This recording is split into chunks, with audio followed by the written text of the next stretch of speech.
Nice. Nice. Nice. Nice.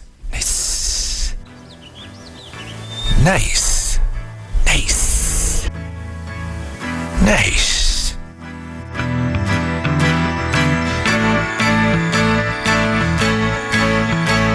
It's nice to be nice, as my mother once said. It's good to be good, and it's fun to be fun. It's nice to be nice, as no other would say. It's good to be good, and it's fun to be fun. It's nice to be nice. Ooh. It's nice to be nice. Ooh. When you see a smile that's painted on you now, and did you hear about so-and-so leaving that trail of song? It's nice to be nice. Ooh. It's nice to be nice, as my mother once said. It's good to be good, and it's fun to be fun. It's nice to be nice, as no other would say. It's good to be good, and it's fun to be fun. It's nice to be nice. Ooh. It's nice to be nice. Nice to be. When you see a smile that's painted on you now, and did you hear about so-and-so leaving that trail of song? It's nice to be nice, to be nice, to be nice, to be. It's nice to be nice, to be nice, to be. It's nice to be nice, as my mother once said. It's good to be good, and it's fun to be fun.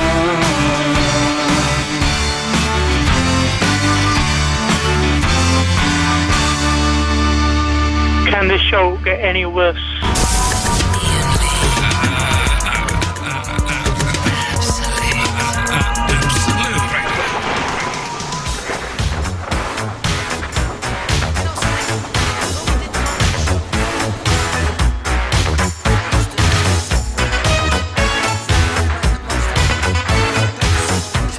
I can say that on the radio, actually. They're not really doing much with the Ghostbusters themes. We've asked, for those who are new to the show, we've been asking the listeners for a while to... There's something going on here, hang on. There's some ghostly voice in the background. We're looking for a new theme. We think the new theme is going to be the Ghostbusters. Hang on, who's that? It's going to be the Ghostbusters theme. We've been asking listeners to kind of remix it and do something with it. This is from James Worth. But there's not really kind of much... Maybe we should go through the ones that we've saved as yeses to give... There's only two so far. Oh, really? Yeah. Do you want to play them now? Just quickly, it's only the beginning bit. Okay, well, this is from Justin T. Lee. Let's do this. This is... Oh, no, that's my iPod. That's what's doing it. Oh. Sorry, that... I wonder what that was. It's my iPod. Nice. Absolute radio. Okay. Oh, we missed it. We missed what they did. Oh. Anyway, that was good, I think. Where's the one... That's not the one I thought it was. Oh, There was one with the computer game Yeah. version. I don't know and where there was that another is. one. I don't think that was what you just played. Okay, let's try this one.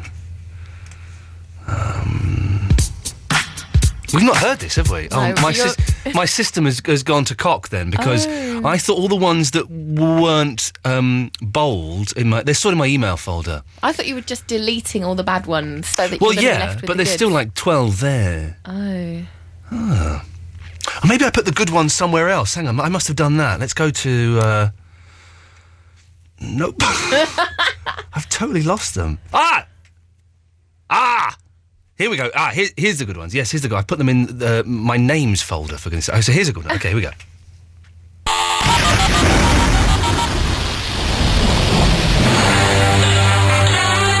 Welcome to This Minute on Absolute Radio.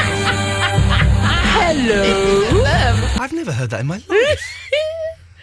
I have no idea where the good ones are. This is going to be an awful... But that's nice.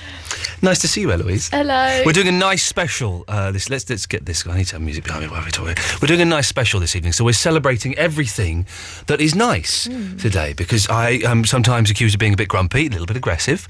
I don't necessarily think that's the case, but if it is, let's try and correct that today. Now, Eloise, you don't think that I can be nice? No, because I don't recall really a show where you've ever been nice to me. Oh, I've been nice to you, In parts. but for the whole show. Yeah. Tonight will be the first. And it's well deserved because you do an excellent job. Oh no, I tell a lie. Yes. On the Eloise show, although Yeah. you did get those horrible builders to come on. That backfired Yeah. hideously. Now, for those who've been following me on Twitter, you'll know I've not had a nice day. I've had a nasty day. So tonight is going to be especially hard. And I did almost think, Eloise, of calling you and saying, "Can we do the nice show tomorrow, please?" Because I've been more of a arguing. challenge. So I had builders in today, and they did a nice job. There we go. I'll say that, shall I? I can say that they did a nice that's job. a lie, so is that still nice? Interesting point you raised there. But I don't want to ruin the vibe. Well, it's been nice. It's been nice to them, and one of them, Roy, was a very nice lad, Okay. and he did do a very good job. And Paul, wasn't Paul nice? Paul was not. Paul was very nice. Paul came and sorted out the mistakes that the other gentleman and third gentleman had made. But he which was very nice about making the mistakes. Very nice, and they were nice mistakes. Nice mistakes. So 0330 123 1215 is the phone number. Already it's hard. It is. It's difficult. I'm struggling. 7 minutes into the show, and we've played a song already. We want you just like nice things. Just phone up and say, "Do you know what? I had a nice day today. I did this," or my baby did this, or for Christmas I got this and it was nice. I tell you what's nice is we've moved into a new house, which is nice. And what's I don't think nice? You quite need to say nice that often. Well, but it is nice though. If it's nice, I'm going to say it's nice. Okay. And what is particularly nice about it is the neighbours. Oh, that was nice. The neighbours. And we had a card from people at number 95. That is nice. That is nice. Then we went out a few days ago. We came out, there was a bottle of wine from the people at number... No one robbed it. No one had robbed it. People That's at number good. 55 had left us a bottle of wine. So... And that was very nice. So we then, a couple of days later, we went and knocked on their door to say thank you for the wine. And they invited us in, and we had cups of tea, and they played with the baby, and we chatted to them for about an hour. And it was lovely. Where would that ever happen anywhere else in the world? Yeah. And then we were driving down the street a couple of days later, and this nice young lady came up to us and said, "Oh, are you my new neighbours?" We went, "Yeah." She said, "Oh, I live at number such and such, and this is my name, and just thought I'd come and say hello and hope everything's going all right." So I've been there 2 weeks. Not even 2 weeks today. 2 weeks tomorrow. I've already spoken to more people Than you ever did. in that street than I ever did in the last place, and I lived at that last place for 9 years. Yeah, flats are weird though, aren't they? Like, Yeah. I don't speak to anyone in our block of flats. Yeah. Apart from when they did a noise complaint about us. Did they complain? Yeah. Oh, that's not nice. Well, you wouldn't have been making too much noise. You're not the It kind was of person. coming out of a laptop. It was Wow. as quiet as a laptop. Those speakers. laptops are those laptops are computers, is what I was going to say. No, they're quiet. The laptops. Exactly. Yeah. I think they might have been mistaken for the people that live opposite us who Hmm. have loud parties. Have you done anything nice today? No, I didn't even speak to anyone today. Oh, but that can be nice sometimes. Not speaking to Yeah. people. Yeah. I had a really nice doze this evening. That's why I was a little bit late. I said I'd be in for 8, but I had a little doze. I went to bed about 6:15. You had a doze. It's been such a stressful day. Such a stressful day. And I only got like 3 hours sleep last night. So I had a little doze, and I went to bed about 6:45 and read a little bit of a book. I thought I'll close my eyes, and as long as I'm up by 7, I'll leave at 7 and I'll be at work for 8. I didn't wake up till 8:25. And I was lying in bed. I was thinking, I should be doing something. I can't think what it is. Oh, blimey, I'm meant to be going to work! And so I had a mad panic and jumped out. That wasn't as nice. It wasn't as nice, but it was a nice doze. Yeah. That was really, really nice. And then when you got here and earlier than normal and you saw me, that was nice. That was really nice. Thanks, Eloise. Come and give me a big hug. Let's test You it. you sit down. I'm going to come and give you Oh, that's not weird, is it? That's nice. Nice hug. Nice hug. You patted me like a bloke. That was nice. Blokes like it. There's this play called Good and True, and it sounds like what we sound like at the moment, just going like, oh, that was good. Yeah. That was good. And true. But we're going, that's nice. Do you think the listeners are going to stick with us for 3 hours of this? No. I have already run out of nice stories. I was hoping to stagger those 2 stories over the 3 hours. I'll tell you a nice story. Please do. It's another nice neighbour story. Yeah. Our neighbours are so nice that there's a couple of stories with them, actually. They're called Fiona and we'll call him Murray. Why are you using a pseudonym for him but not for her? Well, because she is more nice than nice. Okay, yes. And when my dad was mowing the lawn one day on a rainy day, Murray took photos of my dad out of his window and emailed them to the street. He emailed them to the street? Yeah, to everyone on the street who he Okay, got emails from. just things. How has he got everyone's email address in the street, and why would he do that? Because he's really nice and neighbourly, and so gets to know everyone. Yeah. So has all their phone numbers and email addresses for such occasions. Okay, but that's a strange thing to do. Another time. Okay, that's a nice story. When he was really neighbourly, on Christmas Eve, everyone got a nice little letter through their door, and it said on it, if you're having lovely guests over, what would be really nice if they didn't reverse on our drive, and instead if they reversed in the cul-de-sac down the corner. And then they all went over for Christmas drinks over one of our neighbours' other houses, and he was playing a really fun game, and he threw a pillow at my mum. Oh, that's nice. Yeah, it was nice, and he pretended to have a strop and stormed off. So it was quite funny. Well, we're celebrating all things nice this evening. Yeah. 0330 123 1215. And if you're ringing, I can see people ringing in now. Wait, we'll get your calls shortly. But also neighbours. Let's celebrate the magic of neighbours, because you always get these programmes like Neighbours from Hell and My Neighbour Shat on My Dog and stuff like that. We're not doing any of that tonight. We want nice neighbour stories. Phone up, and some of you may be literally having to swallow your own vomit as you listen to this show this evening. We're going to do this straight for the whole 3 hours tonight. We're doing this. I would suggest, if you're thinking of turning off, I would suggest you stick with it, because maybe this will just change your life. My New Year's resolution this year is to effect a positive change in my environment, and I think that by doing this, it will be the start of that process. So phone up and celebrate the magic of neighbours, the people, not the show.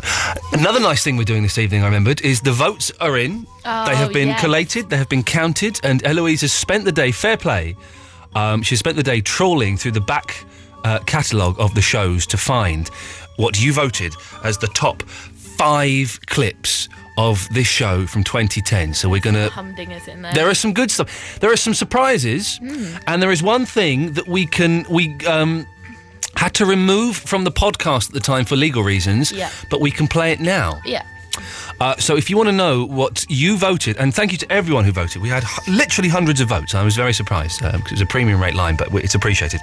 If you want to hear what you voted as the top 5 moments of this show from 2010, then do stick around. And if you want to phone up now, we've not been doing this on the phones because we didn't think it was fair. It might skew the voting. But if you want to phone us up, this evening and tell us what you think the top 5, your top moment was of the show last year. 0330 123 1215. But basically tonight we're celebrating anything nice. That's what it's all about. If you've done something nice today, if you had a nice Christmas, if you had a nice year, if you spoke to someone nice, 0330 123 1215 is the telephone number. We don't want any bad vibes on the show. No way, man. I've literally run out of nice things to say. Which is nice. Why don't you say something nice about me? You look beautiful today. Thanks. I always think that, but I don't say it. 'Cause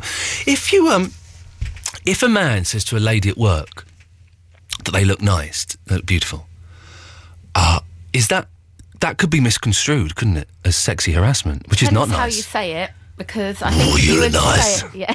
I think if you were to say like, Eloise, you look lovely, like in that high pitched sort of voice, like it adds a bit of humour to it. If I was to say it whilst rubbing my groin, that would be Not nice. That would be inappropriate. You wouldn't do that. I'm doing it today. now. No, I wouldn't do it. That would be nice.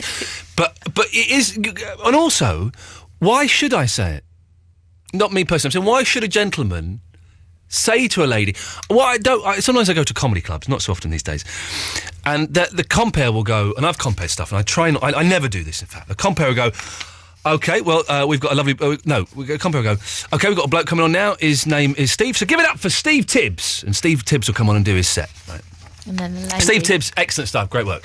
Okay, we've got a lovely young lady now, and she is looking absolutely beautiful. So give a nice, warm, respectful round of applause for Karen Mulder. And Karen Mulder will come on. But why has he had to mention that she looks nice and she looks lovely? I don't know. If sisters are fighting for equality in this day and age, Sisters. are they still fighting for... Are sisters still doing it for themselves? I think that they are doing it for themselves, but the fight isn't there. Do you remember that South Pole guy? Oh, yeah. He wrote nice letters though. Do you remember he did the post-it thing? He did, yes. He left little post-its with nice messages saying, I love you, or people love you. So that's why you should say nice things to people, because it makes them feel good about themselves. And if you say nice things, you'll get nice things back. Do you follow the South Pole guy on Twitter? He's funny, isn't he? Sometimes I switch off. There was one about how he was ironing a shirt, and that went on for about 40 tweets. He did 40 tweets and I on was ironing like, a shirt. oh my God. But it was nice. It was very nice. He's I think he's at the South Pole, and he's a nice chap. You should follow him. Okay, 0330 123 1215. It's nice to be nice is the theme of the show today, and also we are playing the best 5 bits of this show from 2010 as voted for you. If you want to phone up and tell us what your favourite bit was of last year, now's the time to do it. Next, it's The Cure. I met Robert Smith from The Cure. Cool. He was genuinely very nice. Good. He came and said hello to me, and I never liked The Cure, really. But my sister did. I kind of grew up with The Cure in my house. Is there a long intro to this? Yeah, 15 Being more seconds. professional. Being very professional. I'm going to talk right up to the vocals. Carry on then. And he came up to me. He's a big fella. He's tall and he's quite broad. And he just said, oh, well done. You did a good job tonight. And I just thought, Robert Smith, what a nice man. Yesterday I got so old I felt like I could die. Yesterday I got so old it made me want to cry. Go on, just walk away. Go on, your choice is made. Go on, and disappear. Go on, away from here. And I know I was wrong when I said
Absolute Radio, now with a cooler, smoother taste. Absolute Radio. £1,000 mixtape. Test your knowledge of music and win £1,000 a day. Starts Monday. To win the cash, just identify the clips of the songs that you can hear on our lovely radio stations. Absolute Radio. If you have a chip in your windscreen, make just one call direct to Autoglass. We're the experts. We can usually repair that chip for free if you fully comp, and it won't affect your no claims bonus. Call Autoglass directly on 0800 234 234 or book online at autoglass.co.uk. Autoglass repair, Autoglass replace. The night was magical as a fairy Febrezed all the way to Pampers Park. She was on a mission from Pantene to explore the herbal essence. She was bold and as quick as a flash. Lenore was delighted and said, Tampax, Ariel, let's always be friends and save money on our favourite brands. We've got a great story for you. Your favourite brands can save you money at fantasticsavings.com. Spend £10 in store or online, register with fantasticsavings.com to find out more and claim back your £5 worth of coupons. Go to fantasticsavings.com for full terms and conditions. Good evening, Iain. Good evening, Eloise. And listeners, this is Kiyono Matsuo. And this is Masamichi Sugi. From Box. No, that's not right. Iain Lee. Iain Lee. Absolute Radio. There's a fire starting in my heart, reaching a fever pitch and it's bringing me out the dark. Finally, I can see you crystal clear. Go ahead and sell me out and I'll lay your ship bare. See, I'll leave with every piece of you. Don't underestimate the things that I will do. There's a fire starting in my heart, reaching a fever pitch and it's bringing me out the dark. The scars of your love remind me of us. They keep me thinking that we almost had it all. The scars of your love, they leave me breathless. I can't help feeling we could have had it rolling into deep. You have my heart and soul.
Iain Lee on Absolute Radio with Eloise. 0330 123 1215 is the phone number. If you're new to this, and I know that we normally start at 11, but this week we're starting at 10 for some reason. I know not why. So if you're listening to us for the first time, the way it works is we play a few songs, but generally we need you to call in, otherwise it's just me and Eloise playing sexy charades, which I have brought with me, Eloise. They're fun. I have got saucy charades, and we'll be playing some of those later on, no doubt. So if you want to give us a call, and we are celebrating being nice, maybe if you're not feeling very nice, you can also give us a call and we'll try and send some niceness down the phone to you. Also, I thought, if anyone has been banned, now's their chance, to take advantage of your niceness. When you say anyone, you mean anyone, don't you? Not undesirable number one. Okay, not the one pending. Not the case, the legal case pending. Okay. Yeah. Okay. But anyone else, you're right, Eloise, you're correct, because I'm being nice. I would happily talk to anyone that had been banned apart from pending. Pat Pending, so apart from Pat Pending, everyone else, you're more than welcome to give us a call. 0330 123 1215 is the phone number. I tell you what was nice today. It was very stressful in the house with all the work that was being done and the mess that was being made. But I booked in an appointment with my osteopath, Brian. And that was really nice. Brian's nice, and my back has been really painful, and my back feels great now. Can I crack it? Sorry? Can I crack it? Can you crack it? Yeah. You can have a go, of course you can. If you lie on the floor, can I do that one? It's been cracked already today, quite vigorously, but so it probably won't crack, but do you want to have a go? Yeah. Come in. This is nice, Eloise is going to crack my back. Cracking my back is one of my favourite things to do. So we'll see, shall we? Okay, well let's... where do you want me, Eloise? I'll lie on the floor. Let's just move this over here slightly so people might get something. I'm going to lie here. Yeah. Oh, I'm right by this nice stain. You might fart, so be careful. That would be nice. I've got to stand over you. Okay. Anyone who looks in it does look weird. But bearing in mind, I have... Put your neck to the side. I have been cracked already today, so... Oh, that's nice. Oh, that was one went. Oh, one went. Oh! Oh! Go lower down. There's one lower down. Oh, I don't like doing the lower back. Lower. There. Oh! Oh, no! No, that's where my back was bad. And, that's nice to know my back is bad again. Which is nice. No, and that's nice. And I'll tell you why that's nice, Eloise. Go to the chiropractor! I can go to the osteopath again. I can go and see Brian again. So that's a nice thing that's happened there, which is absolutely lovely. Oh, it's fair. Not my breath out of me. Let's go to Sharon, who's in Rugby. Hello, Sharon. Hello, it's Eloise and How are you, Sharon? You all right? Yes, thanks. I was really sad that I just didn't see that on the webcam. Oh, it was. It was nice. Have you ever had your back clicked? No, I haven't. But Eloise sounded perfect. It's a nice feeling having Eloise standing over me. It's nice like that. Now, it says on my screen that you were always frightened to call up in case I was mean. Well, you said before about when you meet your idol. Yeah. Well, you're not really my idol, but you're on the list. How far down on the list am I? You're near the top because you make my night every night on a Sunday night when I listen to you at work on my podcast. Oh, who else is on the list? Nobody. But so I'm the only person on the list. I'm still not number one. Oh, sorry. That's nice. Be nice to me. I'm being very nice to you. I'm just ascertaining my place in your popular list. Okay, so yes, so you were scared to talk to me. Well, yeah, I'm usually a podcast listener. Yeah. And I'm enjoying the fact that you're on at 10 o'clock because it's a school night, so I've been able to phone in early tonight. Now, you say school night. Have you got kids? I have. But I work at school as well. Oh, really? Mm. How old are your kids? Oh, very old and 8. But you sound about 26. Yeah, I am. Are you? You're really good at doing ages normally, but I'm not. I'm a lot older. Okay, well, you sound 26. I'm going to say 42. Oh, stop being so nice. I'm enjoying being nice. Good. It is not. And as I get older, and I've got a baby now who's going to be 1 year old next week, I think. Yeah, next week he's going to be a year old. How did that happen? That's gone quick. It's gone so quickly. We're having a birthday party from the weekend after this one coming. And as, you know, he gets older and I'm around him, it's hard to be, like, grumpy and cynical all the time when you've got a beautiful little baby and you're watching a miracle happen in front of you as he develops and grows. Fantastic. It's a miracle, isn't it? Yeah. I felt very good today because we had these workmen around and they did some stuff to the floor that basically left a massive hole in the floor that wasn't going to get fixed. And it was very nice being a protective dad and saying, I've got a baby, you are not leaving that hole there because he's going to fall down it. And it's nice. That was nice being a protective parent and doing stuff like that. What do you do at school, Sharon? I'm a teaching assistant. Okay. That is nice, isn't it? Oh, I love it. It's the best job in the world. It is a great job. I, last year, maybe 2009, I think it was actually, yeah, I was annoyed with my job and my life and was disappointed with where it was going. And I looked seriously into becoming a teacher. And so one of the things I did was I went and spent the day at this fantastic primary school. I can't remember where it was, but it's fantastic. And I spent quite a bit of time hanging out with the teaching assistants. It's the coolest job ever. It's brilliant. Because they've not got the pressure of being the teacher, which is quite hard work, because you have to do a lot of prep and stuff. But you get to help them with their reading, help them do How old are the kids that you work with? 6 and 7. Oh, what a fantastic age. They're so funny. They are. They're the funniest things. They're mental at that age, like actually mental. I think there is definitely a stage where the brain hasn't formed properly. I've got my nephew Dylan's going to be 6 in March. And just the words that come out of his mouth, you're thinking, that's the talk of a crazy person. If an adult spoke like that, they'd be locked up. Yeah. I'm envious, Sharon. You do have the best job in the world, but I'm glad you appreciate it. Yeah. Was there anything else? I was just, as well, I wanted to say, it's good that you're going to let some of the others ring back in that haven't been ringing in much. Yeah. Because you seem to be getting a bit grumpy with people like Andre and things. I don't know if he's done something wrong. What hasn't Andre done wrong is the thing. Excuse me. Andre can be a little bit frustrating. Yeah. At times. But it's good listening. You're a fan of the Andre, are you? Yeah, definitely. Okay, so if I were to send him up to rugby in his Subaru, you'd welcome him with open arms. Oh, it's funny because one of the boys at school keeps going on about his dad's got a Subaru, and every time he says it, I just think of Andre driving him home. Well, Andre will be pleased to hear that. Sharon, it's lovely to talk to you. Thank you. Do call in again, won't you? Can I just ask one question before I go? Yeah. Is Eloise like Bridget Jones?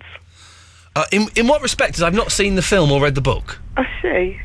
Oh, in what way do you think? Just a character, a job, a role. I don't know. Just. Eloise, you're remember to be nice. Are you like Bridget Jones? So you asked. So you mean in the form of job? No, not really in job. What does she do? Telly. Okay. No, I just have visions of you going up and down a fire pole. I always trip up on stuff, so I guess I am. I always muff stuff up, don't I?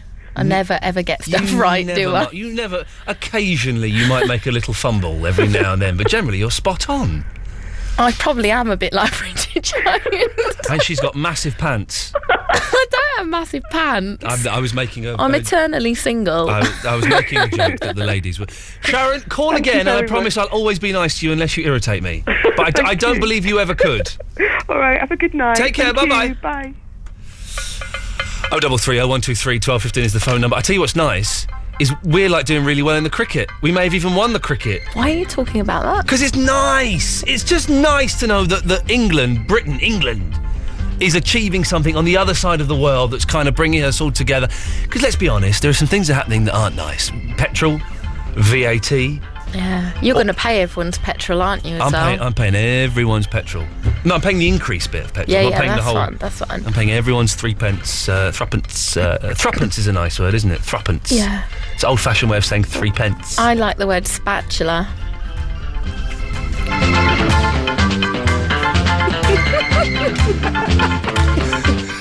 And I actually like spatulas as well. The very thing that word names. I like they're spatulas. Handy. I made homemade pancakes today for my housemate. Did you? Yeah, and he used a spatula. Do you know, I've told you all I've eaten today. I lied about all I've eaten. That's not nice, Ian. It was an accident. It was an accidental lie. Okay, that's nice. I had 2 pieces of toast with hummus, 3 of the big cookies you get from Sainsbury's, and a block of cheddar cheese. That big. That's all on 2 biscuits. naughty. That's all I've had to eat today. Just there were workmen in that house, and there was stuff in the kitchen, and You just wanted to get quick fixes. And also, because I didn't make them a tea, because it was a frustrating day, I didn't make them a cup of tea until 4 o'clock when things were starting to get resolved. Didn't make the plumber a cup of tea. But things were starting to get resolved. So I said, oh, look, everything's back on an even keel. Would you like a cup of tea? They went, yes. And I had these cookies, but I had 3 and I was really hungry.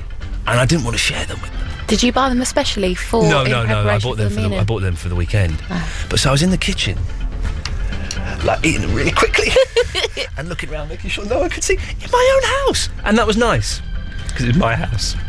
Paul Carwood is in Poplar. Hi, Paul. Hello, Ian. It's very nice to speak to you finally. Nice to speak to you, Paul. It says on my screen you're banned. Well, I think I texted you a few mad messages one night when I had a few drinks on me. What did those? And without swearing, what did those mad messages say?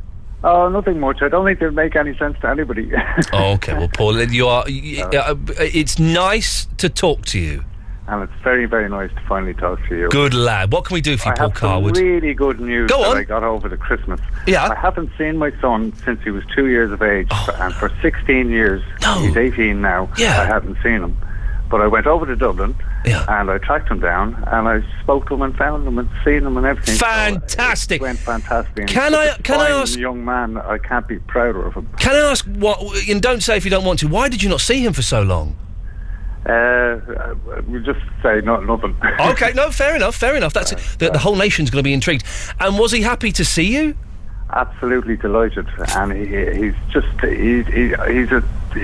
I'm so proud of him. He's such a nice chap. Yeah. I tell you what's nice. Okay, I wasn't going to say this in the radio, but I will say this. I haven't seen my dad for 10 years, right? And a couple of months ago, I sent him a text saying, do you want to meet up for a cup of tea? And I met up with him. And do you know what? It was quite nice. That's great. It was a bit weird. To hear that. It was a bit weird, I'll be honest. And, a long way to go, but it was quite nice. Absolutely. Well, at least you can look forward to the future now. Exactly. And all the anger and resentment I was carrying fell off my shoulders. And so that was nice. A huge weight has been taken off me. Well, it is a very emotional time now. As I tell you, it's been like helter-skelter since I've met him. Charles Manson? What? The Beatles song? You mean the Beatles song? Yes. Yeah. Paul, listen, and it's looking like you're going to build up a relationship with him? Absolutely. Good lad. Future's ahead of us now. So. Good lad. Paul, I'm glad you called in. Any ban that there may have been has been lifted on you, sir. And I hope everything works out with you and your boy. And keep being nice to Eloise. She's very nice. She deserves it. She's wonderful. Paul, thank you very much. 0330 123 1215. What a nice show. I know what's to come. Though I'm feeling happy now. The knowing I'm drunk. A prison never always lets me down. 'Cause I always stay too long. Long enough for something to go wrong. I'm in a boat.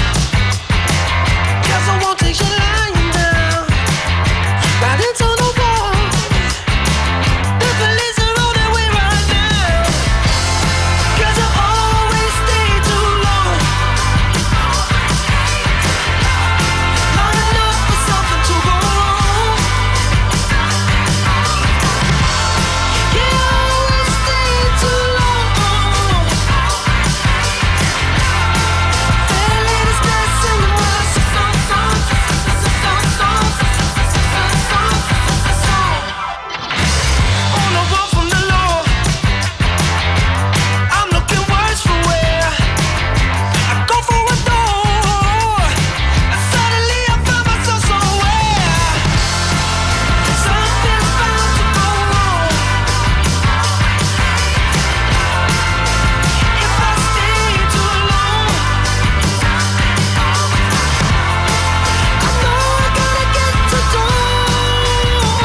Absolute Radio. The £1,000 mixtape. You can win £1,000 a day. Starts Monday. Absolute Radio. What does the BGR in BGR Bloomer stand for? B is for the brilliant legal advice you'll get if you've been injured in an accident at work that wasn't your fault. G is for the guarantee that your case will always be handled by a fully qualified solicitor. And R is for the remarkable way BGR Bloomer can help you claim compensation. BGR Bloomer. Fast, friendly and free. Call 0800 1 777 999. 0800 1 777 999. The night was magical as a fairy breezed all the way to Pampers Park. She was on a mission from Pantene to explore the herbal essence. She was bold and as quick as a flash. Lenore was delighted and said, Tampax, Ariel, let's always be friends and save money on our favourite brands. We've got a great story for you. Your favourite brands can save you money at fantasticsavings.com. Spend £10 in store or online, register with fantasticsavings.com to find out more and claim back your £5 worth of coupons. Go to fantasticsavings.com for full terms and conditions. No, that's not right. Iain Lee. Iain Lee. Absolute Radio. It's in the trees. It's coming. When I was a child, running in the night, afraid of what might be, hiding in the dark, hiding in the street, and the world was full of enemy. The hounds of love are haunting. I've always been the coward. I don't know what's good for me. Oh, here I go. It's coming for me through the trees. Oh, help me, someone, help me, please. Take my shoes off and throw them in the lake, and I'll be 2 steps on the water.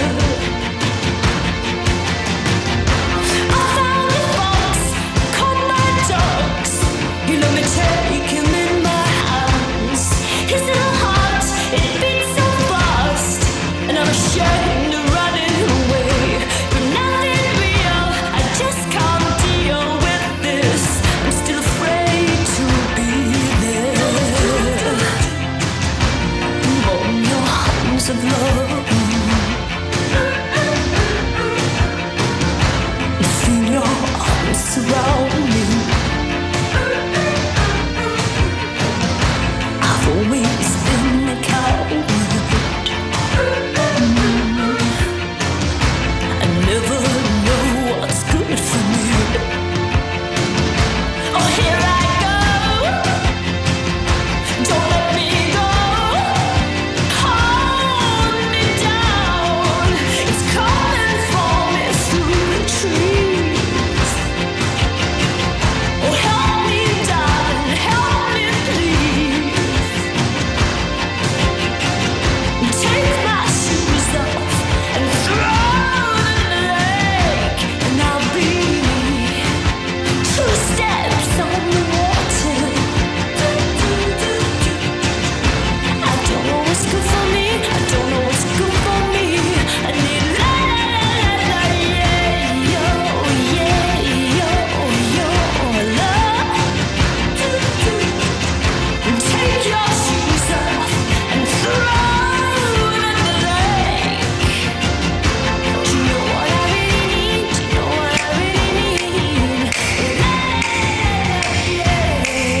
Kate Bush, who's nice, particularly in the Babushka video. In a few minutes, we will have the number 5 in the top 5 countdown of the best bits of this show from 2010 as voted for by you. And there are a couple of surprises, a couple of things I thought would be in there, definitely. A couple of surprises, and one that we can legally play now, which we had to cut out of the podcast at the time. Before that, though, let's go to Darren in St. James. Darren, St. James?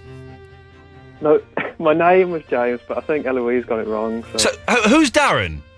I don't know who Darren is. It says on my screen, Darren St James. Yeah, I know. I said my name isn't Darren. I think he thought I was from James. Oh, but that's a nice mistake, though, isn't it? Yeah. It's nice to confuse it. I wish there were I wonder if there's a place called St James, because I bet it's a really nice place to live. There must be, yeah. Well, isn't there a St James's... There's St James's Park. So there's St James's Park. But it'd be good if it was just like place St James. Yeah. Be nice. I wasn't going to moan about it. I was just going to pretend to be Darren, but like, seeing as just... Oh, bless you. No, listen, if we've got your name wrong due to an error, then you can say that, James. All right, okay. Thanks. St James, you'll always be to me, Darren. Oh, that's nice. Anyway, what can I do for you this evening? Yeah, I was fine up because as it's like an eye show and stuff. Yeah. And I've been meaning to like send you an email about this, but I thought I'd call up. I used to really like the Lost Initiative podcast that you used to do. Thank you very much. For those who don't know, it was the podcast that we did for Sky with my friends Geeky Tom and Paul Terry, and we would just sit and talk about Lost. It was the geekiest, most joyful thing I've ever done in my life. I loved it. Yeah, no, I used to like Lost anyway, but you had like good bit of banter with it, so I used to find it really funny. Like, yeah. So, yeah, no, it was good stuff. Yeah, it was all right. I'm glad you enjoyed it. It was weird because we would do it, and whereas I do this show, I get emails and texts and stuff. I would get very little feedback directly to me from people about that. So we do it, and we go, "Is anyone watching this? People, hello." But yeah, it's always nice to occasionally I'll get random people come up to me in the street and say that they enjoyed it, and it's always nice. Oh, good, yeah. To know because. Did you still ever speak to like Paul and Geeky Tom or like? Yeah, well, they came in a few weeks ago. Oh, really? Darren, hunt it down on the podcast. They came in and we did a whole Lost special. On Absolute Radio? Yeah, on Absolute Radio. We went out for some Japanese food beforehand. Geeky Tom got sick. Oh, right, nice. Because he's allergic to tofu. And it turns out, and they both came in, and the whole 2 hours was about Lost. It was wonderfully geeky. Right. Yeah, I'll check it out, yeah. Go and find it. Yeah, I mean, the only bitter taste is, like, I was really disappointed with season 6 of Lost, so, you know, that's the only... Well, the whole journey was nice, but the last season, and the end in particular, I thought was a little bit of a cop-out, which is not nice. Yeah, They cheated. Purgatory? Yeah. Yeah. Oh, never mind, but... But the journey there was nice. It was, yeah. Darren, go and hunt on iTunes for it. Keep listening, because someone will tell me what the date was. Someone will email in with the date of the Lost special. I don't know off the top of my head, but it was like a 2 hour long Lost initiative. Cool. If you could bear that, Darren. Lovely to talk to you, mate. Thank you. I call him Darren. Of course, his name is St James, but that's how we stick with these things. Charlie's in Oxford. Hello, Charlie.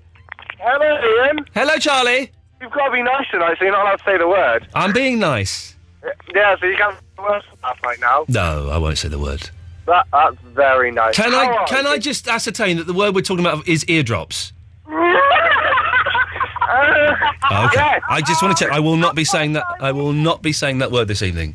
Okay, that is lovely of you. Oh, lovely. We're not doing a lovely show, Charlie. We're doing a nice show. Oh, you're doing a nice show. Not lovely. Have you had a nice day then? I've had a very, very stressful day dealing with builders and a plumber who ripped me off for £195. That wasn't so nice. And you stayed being nice. If I'm honest, I wasn't nice to the plumber. I told him he was taking the pee, and I called him a BS merchant. Now, I don't even know what a BS merchant is, but that's what I called him as I wrote the cheque for him between gritted teeth. £195 just to unplumb a bath and a toilet, and as he was, Charlie, get this right, as he was leaving, he was like, "Oh, Ian, no one's ever said this about me. I'm really surprised." Basically, he quoted me something and then charged me 30 quid more than the quote. And then said to reconnect the toilet, it will be another £140, okay? And I was like, no. He was there for 40 minutes. He got £195, right? And as he's leaving, he said, "But Ian, I took the taps off for you for free." And I said, that took 30 seconds. 30 seconds. You're not going to do something to pay you for that. So that wasn't nice. Oh, wait, I have some friends here who want to say hi to you as well. Oh, this is the first time they've heard your show. Oh. There you go. And this is the two Claires. Hello, Ian. Hello, Claires. It's always been my dream to be talking to two Claires at the same time. Do you both spell your name the same way? Yeah. And do you always say yeah at the same time? Yeah. Yeah, that's what I'm talking about. Now, Claire's, I should tell you, the show isn't normally as nice as this. It's normally a little bit ruder. Yeah, Ian can be nasty at times, but he's having a nice day. I'm having a nice day, but I'm only nasty to be because it's nice. Can I ask a favour then, as it's your nice day? Of course you can. Okay, if I was to come to the studio one day with a friend, with Callum from last night... Oh, yeah. Would you let me in? Of course I would. You would? Yeah. As is Claire's, apparently. Are they hot? Yes, Both of them? both of them. Then yes, of course. Oh! Charlie? Yes? Do you want 10 quid? Yeah? Okay, I'll send you a tenner. Okay. If you stay on the line... Eloise? Yeah? I'm going to send Charlie a tenner. So, if you get his address and stuff, and I'll give you 10 quid, and if you can post it off to him... You're not allowed to send money in the post. What do you mean you're not allowed to send money in the post? You're not. Of course you are. You've got to do it as a cheque. You do it as a cheque? I'll write... well, if I write a cheque, I'll have to write it tomorrow. Oh, that's fine. But I will... You are allowed to send money in the post. Because that's what they put... You put money in birthday cards. It's not recommended. I wouldn't recommend it because... Yeah, postmen maybe that's are- what I mean. Yeah. You're not being very nice to me. No, I am being nice because I would not want you to go around with knowledge that is incorrect, that is factually incorrect, because someone who is nastier than me could use that to embarrass you, and I wouldn't do that. I think that you might have a little bit. No, that's not my intention. My intention is just to make sure that you have correct information. I think you're being nice, Eloise. I am being nice, aren't I, Charlie? Yes, you are. Okay. You are. Thank you, Claire. Charlie, if you stay on the line, give Eloise your address and I'll send you a cheque. Okay, then. Bye-bye. Bye-bye. There we go. That's lovely. Charlie's just got £10 just for the sheer hell of it. That's genuine, Eloise. So if you get his details, I'll send him a tenner. We keep asking you now for money. Well, they won't be getting it unless I feel like giving it to them. Well, that's not very nice. Give it to one. You're not giving them to all. Ian, can I have a tenner? Yes, you can. Would you like £10? Yeah, I'll have it now in cash because you're not posting it to me. On my wallet.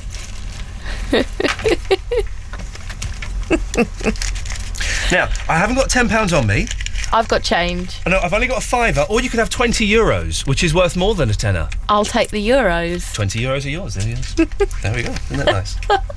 Fantastic. Right, we should get on with playing these best bits of the year so far, because... oh, where's that gone? Look, I've dragged that there, and it's not where it's meant to be. I need to find that again. It's that one. OK, you've been voting for these for the last few weeks. Well, probably the last 6 weeks, I think now, a month and a half. Thank you very much. We've asked you to pick your favourite best bits of this show from the year 2010, from any of the clips that you've heard throughout the year. And it could be Barry, Andre, Rob, Vinny, Victoria, any of those people. A couple of those people are in this top 5, but not all of them. Now, we added all the votes up, and Eloise has spent the day trawling through the internet and the system here to try and find the bits you've requested. In at number 5, now this is a surprise already. I wasn't expecting this. Buzz Aldrin called in a little earlier in the year and had an idea for a game that didn't really catch on. Have a listen. OK, let's go to the world, in fact, the universe's biggest grump. It's Buzz Aldrin! Hello. Hello, Buzz. Not heard from you for a while. No, but you're banging on about Armstrong again. Well, we didn't actually mention Neil Armstrong you're referring to. Yep. Yeah, we technically didn't mention him at all, but OK, that's what you heard, so You did. You were talking about where we went. Well, what? America? No, we were there, and then we went somewhere, didn't we, mate? McDonald's? Well, we did go there, but after we went there... Bed? You know where I went. I don't really want to talk about it, mate, if I'm honest. Oh, do you mean Houston, Texas? Houston, we got a problem. Houston, there's a problem in Texas with the Houstonites. I think you'll find there wasn't any problems on our trip. OK, you're banging. Listen, this is what you do, Buzz, and this is always annoys me about you. I have not mentioned the moon once, apart from I said, isn't it a beautiful night? Now, from that... Yeah. You have extrapolated the moon, which has rubbed against your built-in antagonisms and your foibles and your emotional problems you've got. I'm not standing for that. You'll stand for a lot more, young man. And you've got an arse on, and you've called up the show. Yeah, I'm going to prove to you that I know more about the moon than Armstrong. Well, go on then. All right. I've been listening to your shows over the years, yeah? Yes, Buzz. I used to Sweet Game. The Sweet Game, yes. Sweet, yes. You ever heard of the Moon Game?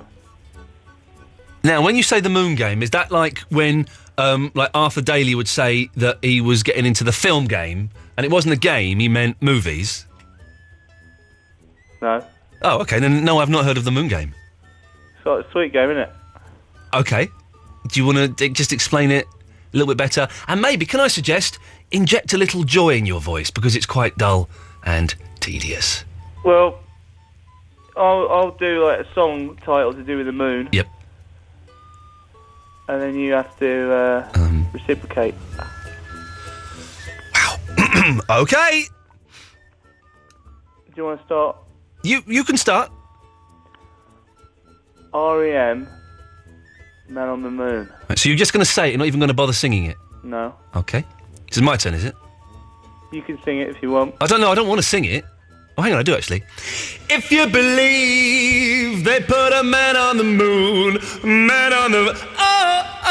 That last bit wasn't quite in tune, but you get the idea. You've just lost, because I said that. I win. No, I was 1-0. I was singing your song. 1-0. No, 1-0. 1-0. Blue Moon of Kentucky. Mark Elvis. that down. Blue Moon of Kentucky. Elvis Presley. You didn't sing it, mate.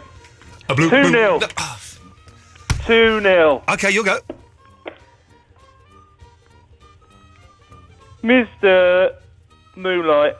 You didn't technically sing that. It sounded like someone kicked you in the knee. I don't sing, mate. Okay, well that's 2-1 to me. So, Blue Moon by Shawaddy Waddy. Blue Moon of Kentucky. I just said that one. No, but it's a different game, isn't it? Well, you can't just recycle. 3-1. How does this prove you know more about moons than Neil Armstrong? Because it does. Okay, I'm going to ask you to put the phone down now, Buzz. Loser. Idiot. More of your best bits from 2010. 4 more to go. And we're celebrating being nice. 0330 123 1215. It's nice. We are Absolute Radio. Women want us, men want us too. The £1,000 mixtape. You can win £1,000 a day. Starts Monday. To win the cash, just identify the clips of the songs that you can hear on our lovely radio stations. Absolute Radio. Autoglass repair, autoglass replace. John, 30, technician for Autoglass. With VAT going up, a customer at Autoglass was watching his finances and putting money aside, but he'd ignored that chip on his windscreen, which is never wise, because one morning, crack. He called Autoglass directly, and I went out and replaced the screen, but he had to pay his expensive insurance excess. All that money he'd saved had to go towards paying it off. Last thing he needed. And it could have been easily avoided with one call to Autoglass when he first saw the chip. I would have gone to wherever was convenient and repaired it instead. A repair by Autoglass is usually free if you're fully comp, and it doesn't affect your no-claims bonus. Your insurer covers it, and as most recommend us, you don't need to speak to them at all. Call Autoglass directly, and we'll sort everything for you. With the cost of living going up, you'd be daft not to take advantage of something that's usually free. Save time and money. Call Autoglass directly on 0800 234 234 or book online at autoglass.co.uk. Autoglass repair, autoglass replace. When you text to 81215, it will cost you 50p plus your standard network rate. If you don't text to 81215, it won't cost you 50p plus your standard network rate. Absolute Radio. No, that's not right. Iain Lee. Iain Lee. Absolute Radio.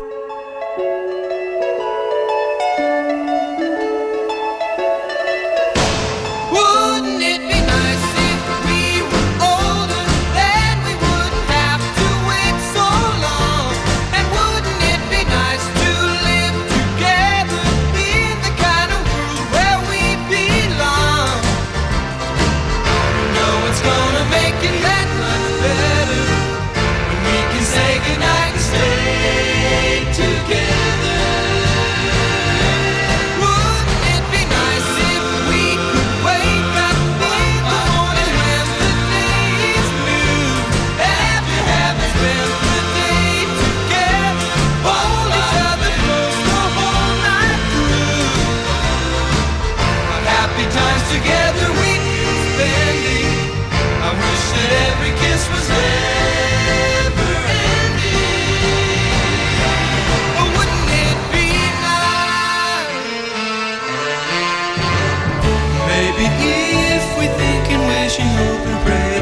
come true. Run, run, will, baby, then there wouldn't be a single thing we couldn't do. But we could be married, and then we'd be happy, and then we'd be happy. Oh, wouldn't it be nice?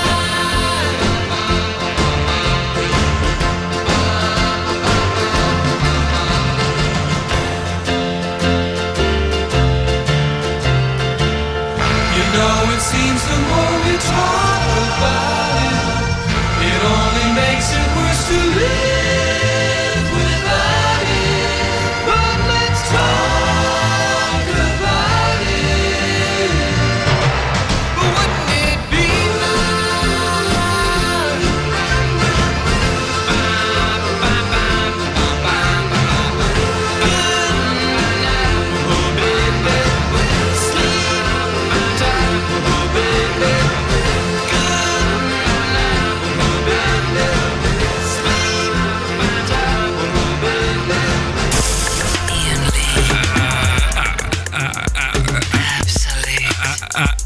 Absolute Radio.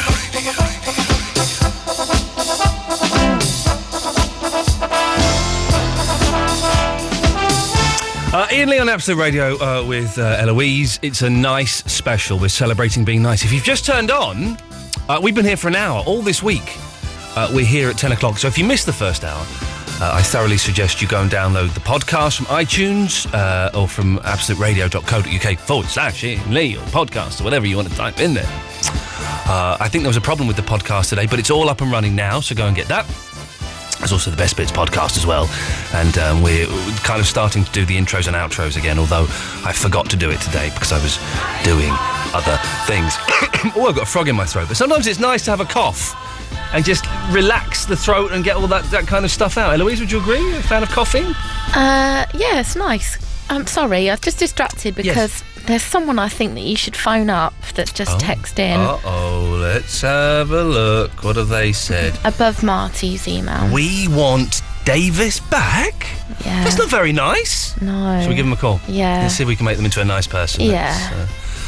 0330 123 1215, by the way, is the phone number if you want to give us a call and just say nice things, or if you're not feeling nice, like this person, then you can give us a call and maybe we can make you feel nice. I did put us in delay, didn't I? Yes, I did, okay. Just checking. Just checking. Let's see who this is. We want Davis back? Oh, dear. Let's see who this is.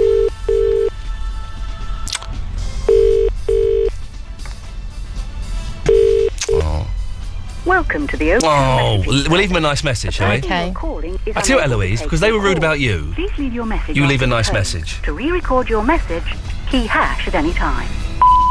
Hello there, it's Eloise from the Iain Lee Show on Absolute Radio. I just wanted to leave you a nice message because we got your text message, and just say that thank you for sending that. It was really kind of you. I hope you carry on listening to the show. If you want, I'll try and talk a bit less, and I hope that makes you happy. Anyways, have a lovely day, and we'll hopefully hear from you again with a lovely text later. Lots of love, Eloise. There we go, that's nice. The option that it gives you there to press button 1 and re-record your message. Yeah. Does anyone ever use that option? I haven't passed. Really? Have you pushed it? No? No. Why? What was wrong with your original message that made you think, you know what, I'm going to have another run at that? I think I didn't want to leave one, but I left one. Right. And so I pushed the button. I can't remember, to be honest, now. I don't think I've ever done that. If anyone does that, maybe you're listening at home and you regularly push button 1 to re-record your message. 0330 123 1215. Would like to talk to you. And also anything nice. If you've done something nice today, you had a nice Christmas, a nice New Year, then give us a call. 0330 123 1215. Or if you're not feeling nice, maybe you're feeling a bit grumpy or a bit peed off, or, you know, we're sending out nice vibes to everybody listening tonight. There's another text. Should we try and be nice to this person? Should we give Paul a call? Paul, yeah. Paul has texted in, worst show ever. Oh, Paul, what are we going to do with you, you lug? You great big lug. If we had him here, we'd be ruffling his hair with our knuckles. Oh, give him a noogie. Let's, I think that's the right number. We'll find out. We'll find out the hard way. Let's see. Welcome to Orange Answer Phone. I'm sorry, but the person you've called is not available. Please leave your message after the tone. When you've left your message, just hang up, or for more options, press 1 at any Dial him time. one more time, because maybe... Yeah, maybe he was just texting, couldn't answer. Come on, Paul. I'll be nice to you. Welcome to Orange Okay, we'll leave Answer him a message. I'm We'll sorry, leave him a but nice the message. person you've called is not available. Please leave your message after the tone. When you've left your message, just hang up, or for more options, press 1 at any time. What options would there be? Hi, Paul. Ian Lee and Eloise is over there. Hello. From Absolute Radio. Thank you so much for listening and taking the time to send in a text. We do appreciate your input. I've got a sad face because you're not enjoying it. Oh, but I'm glad that you felt that you could approach us and tell us that you weren't enjoying it. It's nice because it means that we're approachable. Yeah. And we're happy to take the feedback. It means he cares. Yeah. If people say something that you could perceive to be rude about you, like you don't look very nice, you smell, it means they care. Yeah. It means they care. Also, you'd only say that to your best mate. Yeah. So technically, Paul, we're your best friends. Paul, it's an absolute pleasure. Take care, fella, and we'll speak soon. Bye-bye. There we go. Strange text here. Ian, who's fitter, Annabelle or Louise? I don't know a Louise. Neither do I. So I couldn't answer that question. Let's go to, it's Gatford. Hello, Gatford. Hi, Ian. How you doing? Nice to talk to you. Yes, I'm on speakerphone. I know you like that. So I do like it, yeah. Yeah. It's nice. Speakerphone's nice because what it means, you don't have to carry the phone round. I can just lay it there and keep talking. It's fantastic. It's one of the nicest inventions ever. I believe it's what the phone was intended for when it was originally invented. I've been sent a tweet that would seem to imply that... Well, I'll read it out, OK? It's a tweet, and it links to the allnewsweb.com website. Not a news organisation I'm familiar with. Not like Reuters or something. No, but it looks legit. Although there is an advert underneath saying, our horoscope's real. But headline is, Barack Obama to make UFO announcement in coming weeks. All News Web, and there's an email of the guy that wrote this. I might email him, see if we can get him on the show. Yeah. All News Web. Oh, I might get him on with Joe Lavens. That would be good. All News Web has received information from government insiders close to the US president that Barack Obama has been given the go-ahead to make an important off-the-cuff announcement regarding UFO visits and US contact with aliens. Allegedly, DARPA has given this move the green light. The comments by the president will be made within the next month. Our sources claim this will not be outright admittance of UFO visits and contact with aliens. However, the comments will come as close to admittance as any president has to date and will be made in the context of a speech on an entirely different matter. From what we understand, the president will concede there is some evidence to suggest aliens might have attempted to contact Earthlings. All of this is said to be part of a warm-up program leading to eventual outright admittance of knowledge of UFO and alien visitation by major world governments within 3 years. Brilliant. Wouldn't that be nice? Have they got any confirmation on the whereabouts of Lord Lucan or Sherga? No, it doesn't mention that. I will check the website a little bit more thoroughly. I'm going to email this guy, Michael Cohen. I'm going to email him and see if we can get him on the show with our UFO expert, Joe Lavens. And we'll see if we can find out the truth behind this one. Wouldn't that be amazing? That would just be like comedy. Well, not comedy, radio gold. No, not that. I'm talking about Barack Obama. What, you're going to get him on? Well, I've sent him an email. He's not got back yet. No, it would be amazing if Barack Obama came out and said, fellow Americans, we have been talking to the aliens. He doesn't talk like that at all, actually. I can't do it. Sorry? Is Barack Obama now a robot? He could be. Let's try and get people. If you want to phone in and do your best Barack Obama impression, then how tall is Barack Obama? He's about you're right, I think. Yeah, I think he is tall, isn't he? It's not often you get tall presidents. Not since Lincoln. No, Lincoln, I think you're right, was the last tallest one. The hat might have made him look taller than he was. Kennedy was short. Nixon was short. Carter was short. Both Bushes were tiny. Ronald Reagan, I read this the other day. This is why it's in my head. Ronald Reagan was 5'4". On a good day. On a good day. Amazing. Amazing. So, tall presidents we're talking about. America can invade you now for saying that, though. What, invade me personally? Yeah, invade you personally. They're going to attack the anus of Lee and work their way round to the Bay of Winky. A weapon of mass distraction. Yeah, oh, yes. Well done. I thought you wouldn't make it to 10:46. I believe that people on the Facebook page have been taking a sweepstake on how long I could last being nice. Yep. You possibly. Can I tell you something, Gatford? Yeah. And this is the truth. You know the me that's on the radio? Yeah. That's not real me. What? The me that's on the radio now is what I'm really like in my real life. The rest of it's all just puff and bluster. Maybe. Yeah. We should take this. Yeah. And tomorrow we should be nice to everyone. There you go. The Iain Lee listeners. Wouldn't it be good if this niceness that we started here, sort of as a joke the other day when I suggested it, but it's now become a reality, if that spread out and permeated through the listeners, and then they carried it to their family and their work colleagues and their friends, and then by the end of next week, everybody in the world was nice. The situation in Palestine would be sorted out. Everyone would be shaking hands over there. The situations in Pakistan would be sorted. Everyone was friends because of this show. Yeah. It would be nice, wouldn't it? BAT would come down naturally, I think. Yep, definitely. What other... I can't really think of anything. That's enough. That's nice. I'm also wondering how you're going to deal with cutting people off, because that wouldn't be very nice for you to do that to me. Not going to cut people off at all. You stay as long as you want, Gatford. Fine, I'll get back. Well, no, give it a minute. Okay. See if I can think of something.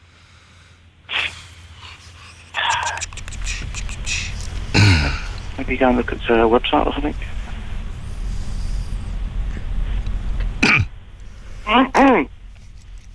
Do you have something nice for your dinner? No, I've had a block of cheese. No. And when I get home, I'm going to have a block of Stilton. Oh, blue Stilton? Well, yes.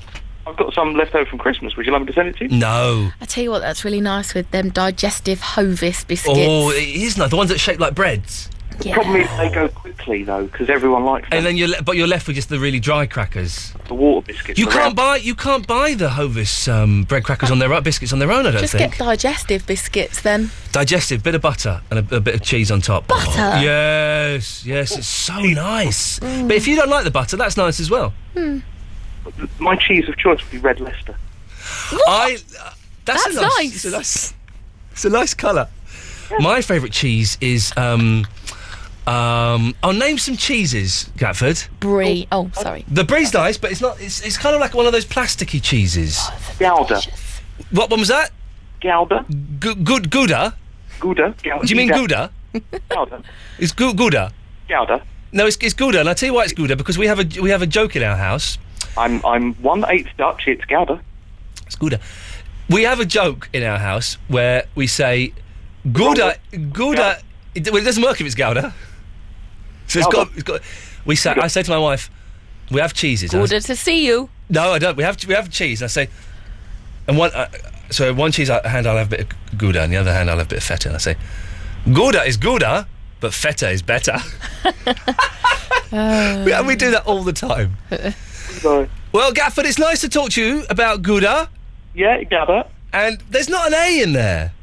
Ian, I think that there could be different pronunciations. Are we talking about different cheeses?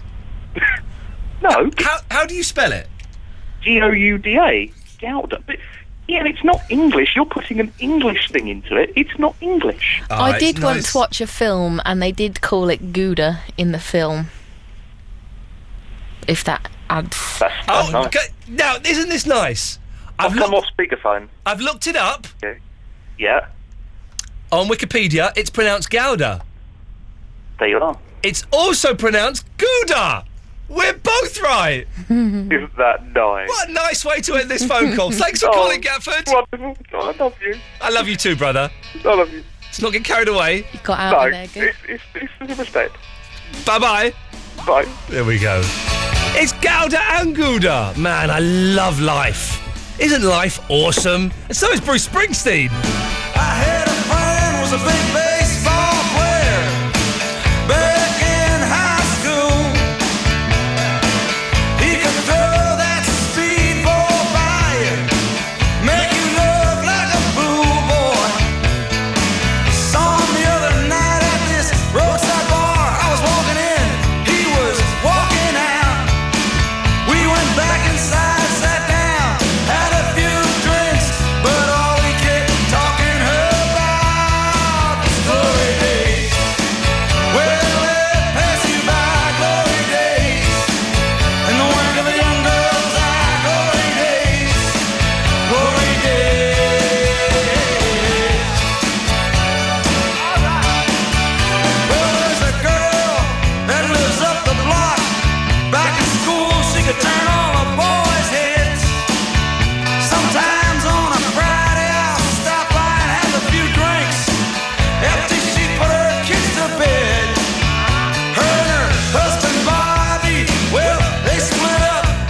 is the Absolute Radio. £1,000 mixtape. Test your knowledge of music and win £1,000 a day. Starts Monday. To win the cash, just identify the clips of the songs that you can hear on our lovely radio stations. Absolute Radio. Are you a VIP? Or a VVIP? It's red carpet season for Virgin Media customers. Movies First is your invitation to free cinema screenings of the biggest new movies before they go on general release.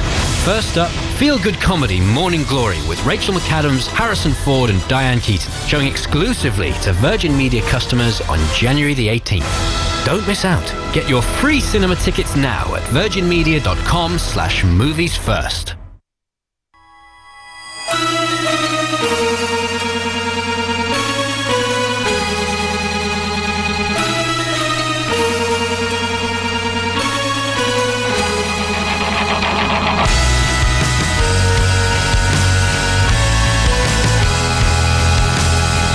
Iain Lee's 2-hour-long late-night radio show starting at 11 every weeknight, except Fridays. Great achievement it was to get a hotel room this late. I bet they charge by the hour here. The kind of place you should bring your own UV ray. It's not a big problem with me, love. You don't look that hygienic anyway. I'm only here because I want to twist the structure of my average day.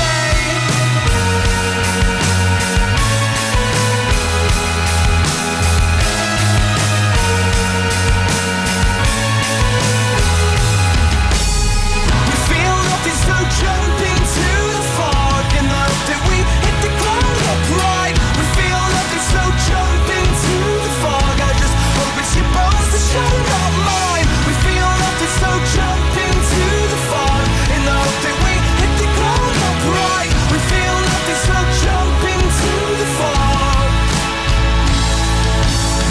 What a great achievement it was to find someone that shirks such little self-restraint. I'm a non-believer, but I believe in these dirty little witty games. Snakes and ladders abandoned here. Love the climb's too rough just to slide back down again. I'm only here because I feel today deserves a truly sordid end.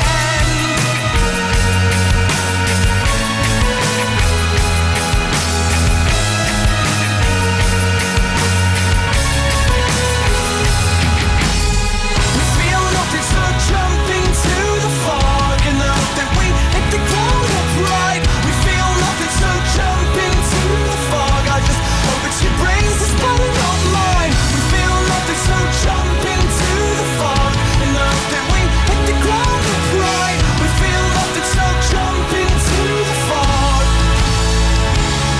I've made some bad decisions, I'll admit that freely.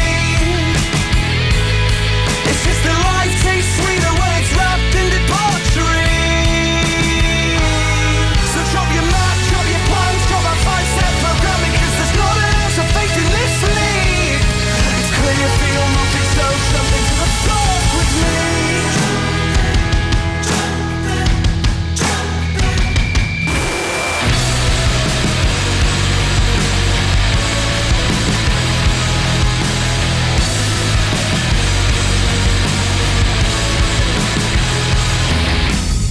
We feel nothing, so jump into the fog and hope that we hit the ground upright. We feel nothing, so jump into the fog. I just hope it's your brains that's better, not mine. We feel nothing, so jump into the fog and hope that we hit the ground upright. We feel nothing, so jump into the fog.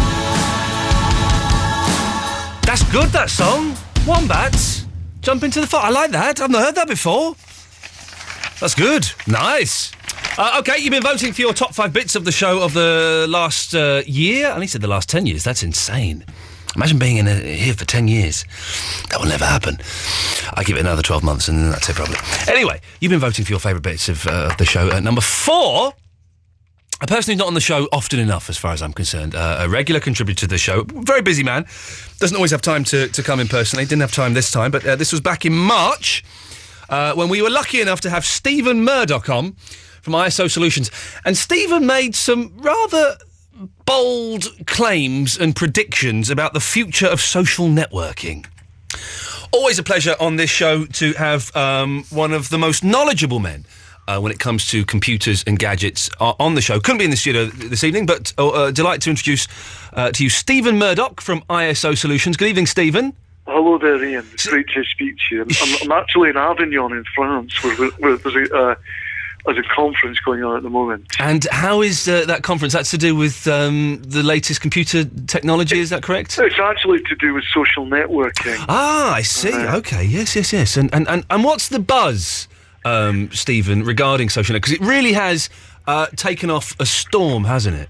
Yes, it has. Well, I don't want to get too technical. There are a number of things we've been discussing, fascinating things. But for the layman, I mean, the big news you have to know... Is it fascinating? Are those conferences fascinating, or do you find yourself nodding off from time to time? I have been known that we had a lovely one. We had a real ale. There was a real ale tent. I went to one that was in Yeovil a couple of weeks ago, and I had some lovely real ales. And, the chat got pretty racy. Some of the guys, we had a lot of fun. We went out into Yeovil Town Centre, and I tell you what some of these guys know about the latest apps out there is nobody's business, because they're using a lot of the latest Japanese technology. And we had a lot of fun, and we sat down and we talked about crazy times. Talked about that, yes. Crazy I sense you're times. taking the mickey out of me. No, not at all. It's just, I'm not very technical, Stephen. You okay? Stephen, if you could just back off from the phone just a little... Sorry about tiny bit. No, we're having a lovely time here, and we're being looked after very, very well. It's almost, I've made the joke a couple of times that never mind social networking, this is networking of the most social kind. And just back away from the phone a little bit more. So, what have you got? What are the top... It's very social, and there's a lot of kind of informal networking. I got that. Yes. Right, okay. Got that. We moved on from that. So what are the top key points from this social networking conference that you can tell the listener that they might find interesting? Without getting too technical, Twitter is quite a big one. I don't know if you've heard of Twitter. In 140 characters or less, yes, you can communicate. Wow. You basically follow people, a lot like Facebook, MySpace, Bebo, and such like. Twitter's been going for a little while, but you're saying it's going to get... Which one, sorry? Twitter. Twitter has been going, and there's this other one, Facebook.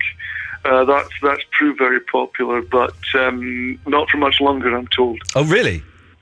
Yes. Oh, Facebook is well. I shouldn't really be telling you this, because I know that Mark Zuckerberg and the like wouldn't like you to know this, but it's absolutely finished. That's the word. Wow. From this conference. Are you sure? Because it seems to be doing very well, but you're saying that's it. Facebook has peaked and it's on the decline. Oh yes, Facebook is absolutely finished. I personally, I did join it, but I'm going to come off it.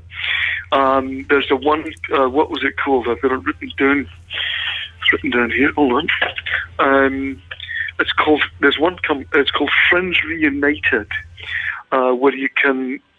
It says Friends Reunited. You can basically. It's a wonderful way of keeping in touch with your friends from school.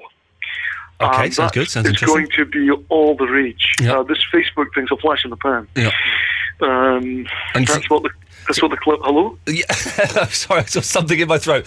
I'll turn my mic down while I cough, Stephen. Excuse me. No, it's still there. Hang on.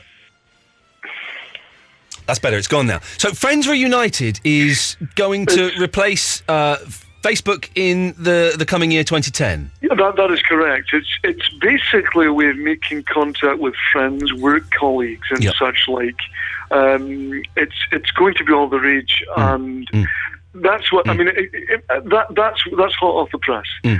So it's nice to come on here and give an exclusive. Well, Stephen, that's very exciting. Thank you very much for that. Are you going to give a guarantee to everybody that this is the way it's going to go? You put your money where your mouth is, Stephen. Well, I predicted the increase in mobile phone usage. Correct. Texting and what have you. Remember that. And people laughed at you. Oh, they have before, but no, this Facebook thing. I'm so sure of it. What do you want me to say? I mean, I'm so certain that that's what's going to happen. How about you'll give every listener £5 if it doesn't happen? If you like, I'll give every listener £5 if by let's say December 2010. Yep. December of this year. Yep. Facebook is not demised so much that. Nobody's really using it. Okay, well, it's Friends Reunited. Friends Reunited, it's called. Friends. Okay, well, it's a Stephen Murdoch guarantee. And very quickly, Stephen, before we say goodbye, how is ISO Solutions going? Everything? Going from strength to strength. Excellent stuff. Strength. Excellent stuff. And did you get those Charlene Spiteri photos I sent over? I've got the one. There's a one very special one. I know which one you love mean. that one you sent me. I'm sorry they weren't signed, but she didn't come in the end, so I just printed them off the It's internet. nice to have them unblemished. Just a lovely picture of Charlene. Stephen, lovely to talk to you. Take care. Goodbye now, listeners. See you soon. Bye now. Sorry? I said bye now. Bye. Okay. Bye. Hello. Bye-bye. More to come. Keep listening for the top 3 clips from the show in 2010. I like Cooler Shaker. I think they're nice.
I'm trying to find someone texted in when that Lost special was. Here we go. Alexander. Good name, Alexander. The Lost special was podcast was on the 8th of December 2010. So person who called in, I think it was St James or Darren.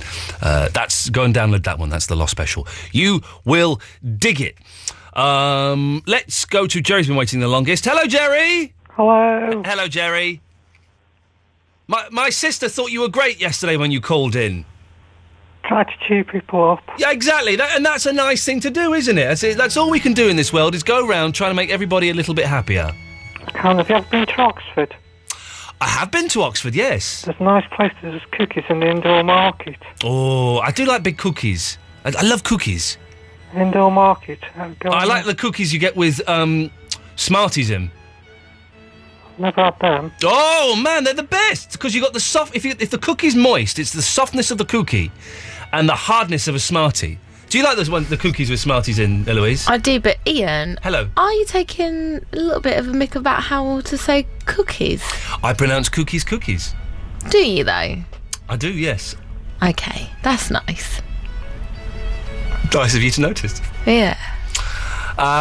So, Jerry, my suggestion, my nice tip is you go to the market when you can and you get some of the cookies with Smarties in. Only Smarties have the answer. Yeah, apparently that's true. Do Smarties still... They don't even come in tubes anymore, do they, Smarties? Tubes? What, underground? Yeah, so that's how they used to get delivered. Anyway, we're in danger of treading on Ian Collins' toes here and talking about Old Sweet. So, Jerry, what can I do for thee this evening? Did you find out whether it's okay to black up? I think it is okay to black up, we decided in the end. Because I did it for Prince Andrew once. Well, he'd love it. That lot do. True, abseiling. What? Why? I've got a really dry nose. I'm putting Vaseline on my nose. I've got such a sore nose. Why? Oh, the phone's ringing. Why did you black up for Prince Andrew? He used to be in the Territorial Army. Yeah. We didn't display for him. Ah, I see. So you weren't like doing a black and white minstrel show. You were. I wasn't thinking My Mummy or anything. No. Mummy. I started watching today as much as I could whilst being drowned out by the noise of hammering, damp proof being applied and sawing. The Eric and Ernie programme, did you see that? No, what, sir? Oh, it's good. Enough good. The two blokes playing them are good. And also the two kids that play them as kids are brilliant. Can I tell you a funny story? Yeah, go on. Once I was in charge of locking the public toilets. You were what? In charge of locking up the public toilet. Yeah. And I locked somebody in all night. No. Did you really? Promise. Hang on, who's that lovely woman laughing elegantly in the background? It's Mrs. Jerry. Hello, Mrs. Jerry. Say hello. Hello. Mrs. Jerry, how do you put up with him all the time? Put him on speakerphone. Go on, put it on speakerphone, go on. Mrs. Jerry? Hang on. Oh, blimey. Ain't got all night. Hello, Mrs. Jerry? Hello. How do you put up with Jerry's nonsense all the time? This piece of cake. What did she say? Piece of cake. Piece of cake. Oh, but I think you said Peter Cage. I thought, who's Peter Cage? Is it true that he once locked someone in a public toilet? He certainly did. Jerry, what happened? I was very embarrassed about getting in the ladies' toilet. All I can hear is public toilet. Jerry, listen, I've got to go because I'm going to play an advert. Call again tomorrow and tell us the public toilet story if you would. I'm very, very keen to hear. But before the ads, let's quickly squeeze in Missy. Hello, Missy. Hello. Have you recovered from the Christmas party? Go to one. Oh, your one, yes. And not the weird Noi?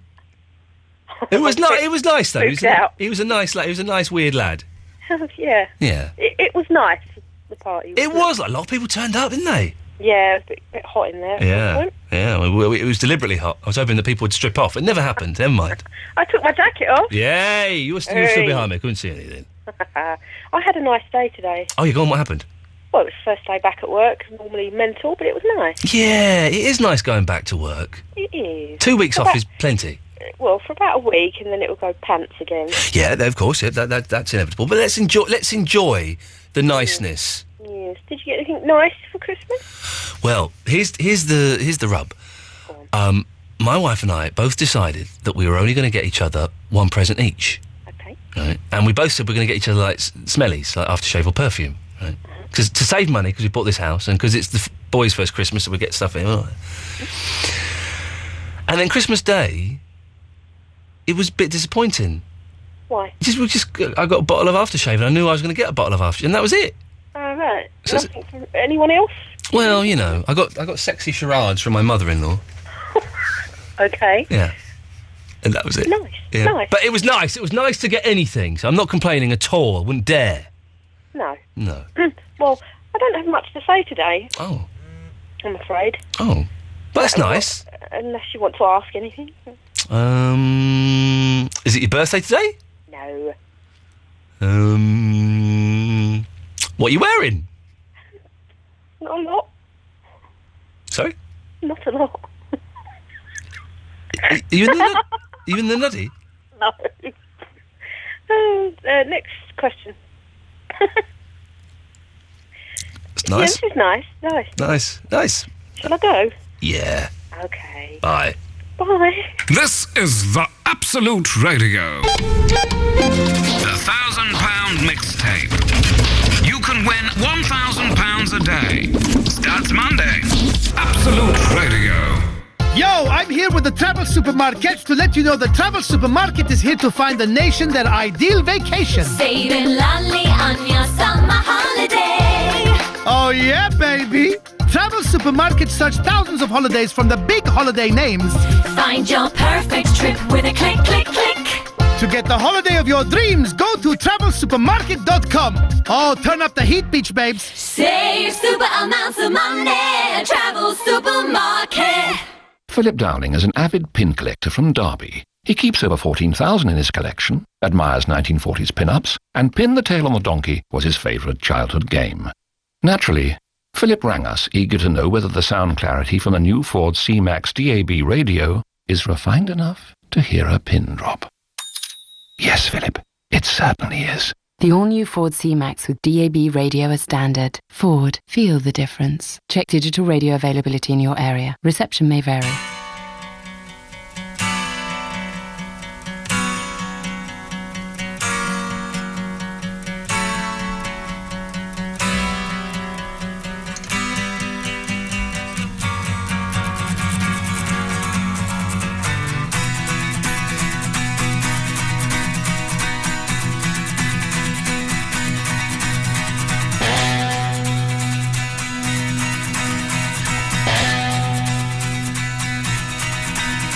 Ever since I was a young boy, I played the silver ball. From Soho down to Brighton, I must have played them all. But I ain't seen nothing like him in any amusement hall. That deaf, dumb and blind kid sure plays a mean pinball.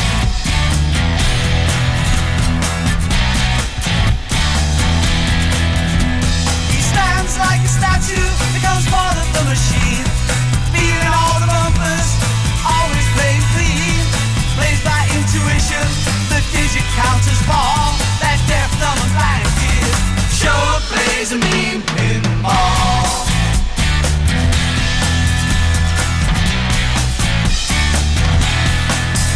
He's a pinball wizard, there has to be a twist.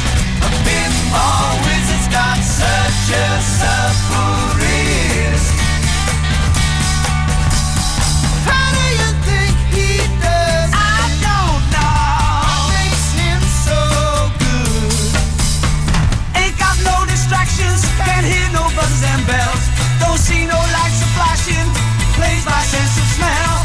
Always gets a replay, never seen him fall. That deaf, dumb and blind kid sure plays a mean pinball.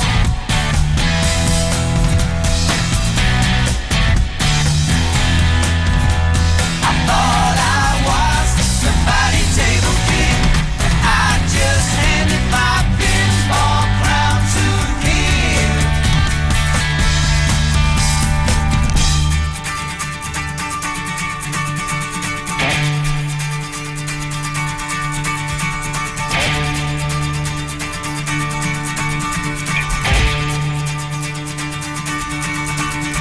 Even on my favorite table, he can't beat my best. His disciples needed him, and he just does the rest. He's got crazy flipper fingers, never seen him fall. That deaf, dumb and blind kid sure plays a mean pinball. I love this song. I love this song. That fantastic acoustic guitar. The guy that wrote the article about Barack Obama announcing UFOs has just emailed me back. He's going to come on the show very soon, maybe even tomorrow. I've asked him to let me know what day is good for him, and he's going to come on, and that will be awesome. Verinda, nice to talk to you, brother. What is the up? Excuse me? What is the up? It is the opposite of the down. Yeah? Okay. Thank you. How are you doing, my friend? Yeah, it's good. Yeah, it's nice to talk to you, man. Oh, sorry, you go first. Go on. Yeah, no, go on. No, you go first. Go, you go first. So, how was your Christmas? It was marvellous. Yeah. Marvellous. Moved into a new house. First Christmas with the boy. Life doesn't get any better than that, my friend. The boy. Sorry, who's the boy? My son. Oh, you had a baby. Yeah, I did, Astro Boy. Oh, okay. Do you have a wife as well, then? I do have a wife, yes. Okay. And we've had sex and everything. Really? Yeah. How does it feel? It feels... Have sex with the same woman over and over again. It feels kind of like warm and squidgy, but nice. Oh, okay. Anyway, so yes. Christmas. Yeah. I just think it's like a glorified Sunday.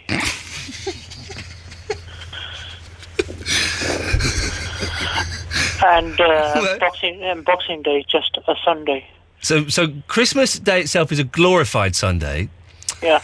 And Boxing Day is just a normal Sunday. Yeah. What do you mean by glorified Sunday exactly? Basically, it's the same thing, just that you get presents. Yeah. It's a day off. Yeah. It's always disappointing when Christmas is on the weekend, because you're right, it does just feel like a weekend, so you'd want to have that on like a Tuesday and a Wednesday. They have bank holiday on a Monday and a Tuesday last week. Was Tuesday a bank holiday as well? Yeah. Wow. And as for New Year, that's just overrated. Yep. It's just that first hour where the fireworks go off, and that's about it, really. Yeah. I'm not. Although it's nice, and people have a lot of nice fun on New Year's, I never really like New Year's. Yeah, it's a bit like birthdays, yeah. Like another year's gone in your life. Yeah, older, you look back at what you haven't done and look forward to what you won't do. Yeah, you're getting closer to death every year that passes. Wow. So it's really a depressing... I never quite got why people celebrated New Year's Day or even birthdays, because really it's just another year of your life gone. Can I just say, Vinny, kind of ruining the nice vibe a little bit, and I'm saying that from a place of love. Oh, sorry. I'll tell you what we could do to cheer ourselves up. Shall we listen to the third best bit of the show last year as voted by the listener? Okay. All right, it's not you, Vinny. Sorry about that. Oh, okay. But maybe you're in the... Number one, then, yeah. You might be in the top 5. Probably not. Stay there, Vinny. You can tell me what you think of this. This was Smudge, who is a gritter and calls in every now and then. This is going way back, over a year, almost a year. This is January. Sorry? No, nothing. Okay. January of 2010, when we had the thick snow then. Some things don't change, do they? And Smudge called up. This is what he had to say for himself. Okay, we've got Smudge on the line. Hello, Smudge. Can you hear me? Hello, Ian. Hello, Smudge. How you doing? I'm very, very well. How are you doing? Very good, thank you. Are you making it through the weather okay? It's cold, but I don't mind the cold. It's this bloody snow is getting on my nerves, though. You're not enjoying it. This is the best weather for me. I'm a gritting man. Oh, you're a gritter, aren't you? Yes, I am, and I've got a surprise for you. What? Have you? Are you going to send us some free grit? No. Oh. I've come all the way down the M1, and you never guess. What? I'm outside Absolute Radio right now. Why? Because I've come down to say hello, and I thought that, I could just grit round outside the station so you don't slip over when you come out in the morning. Well, okay, several things. I don't think you're allowed to grit outside of your council's jurisdiction, so that's... No, hang on. I can do what I want. Well, technically I don't think you can, because it's not actually your grit. And secondly, I didn't ask you to do that, Smudge. Well, no, I thought it'd be a surprise. I bought you a present as well. It's a surprise. What present have you brought me? I bought you this. You'll like this. I've got my CD player in here. It's a very up-to-the-minute gritter. Here it comes. Right. Oh, the weather outside is frightful. This is the Gritter's anthem. This man is just outside the studio, dear listener. There's no way I'm going out of the building. That's... Ladies, I've got greatest hits of Dean Martin here for you. Yes, Smudge, do you know what? I'm not going to let you grit out there. I'm not going to come out and meet you. I'm already gritting. I'm already gritting. Come out and say hello. Can I come in and sit on the show? And do what on the show? Sitting on the show. No, Smudge, I'm not going to let you in. We did that just before Christmas where we let people in, so that's not going to happen, I'm afraid. Oh, come on, I've come all the way down the M1, mate. That's irrelevant, mate. I'm going to be completely honest. I don't really want you to hang around. It makes me feel uncomfortable. What? No. Smudge, I think it's probably best if you go. I can't believe it. You're unbelievable, Ian.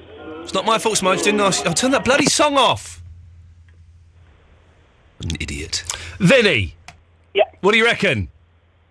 Yeah, it's okay, I guess. Yeah, it was nice, wasn't it? Yeah, he copied me. In what way did he copy you? Right, going outside the studio. Oh, yeah, you used to come outside the studio, didn't you? Until the police arrested you for that. Yeah, and... Made an innuendo. Yeah, that's it. Yeah. OK, Vinny, well, it's nice to talk to you. Thank you. Send my love to your mum. Oh, I'll do it. I'll do it when I go over there later on. Take care, mate. Okay, bye-bye. Bye-bye. 0330 123 1215. Noel Taylor, Sam and Paul after the ting-tings, innit? 4-letter word just to get me along. It's a difficulty and I'm biting on my tongue. And I keep stalling and keeping it together. People around gotta find something to say now. Holding back every day the same. Don't wanna be alone. Listen to me, oh no. I never say anything at all, but with nothing to consider, they forget my name. Aim. They call me Hell. They call me Stacy. They call me Her. They call me Jane. That's not my name. That's not my name. That's not my name. That's not my name. They call me Quiet Girl, but I'm a riot. Mary Jo Lisa, always the same. That's not my name. That's not my name. That's not my name. That's not my name. I'm Mr. Catch if they throw me the ball. I'm the last trick standing up against the wall. Keep falling these hills that keep me boring. Getting clamped up and sitting on the fence now. So alone all the time and I lock myself away. Listen to me, I'm not. Though I'm dressed up out and all with everything considered, they forget my name. Aim. They call me Hell. They call me Stacy. They call me Her. They call me Jane. That's not my name. That's not my name. That's not my name. That's not my name. They call me Quiet Girl, but I'm a riot. Mary Jo Lisa, always the same. That's not my name. That's not my name. That's not my name. That's not my name. You call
0330 123 1215. Iain Lee on Absolute Radio with Eloise. Here till 1 o'clock. Then it's Mark Crosley, Stills and Nash. Let's go to.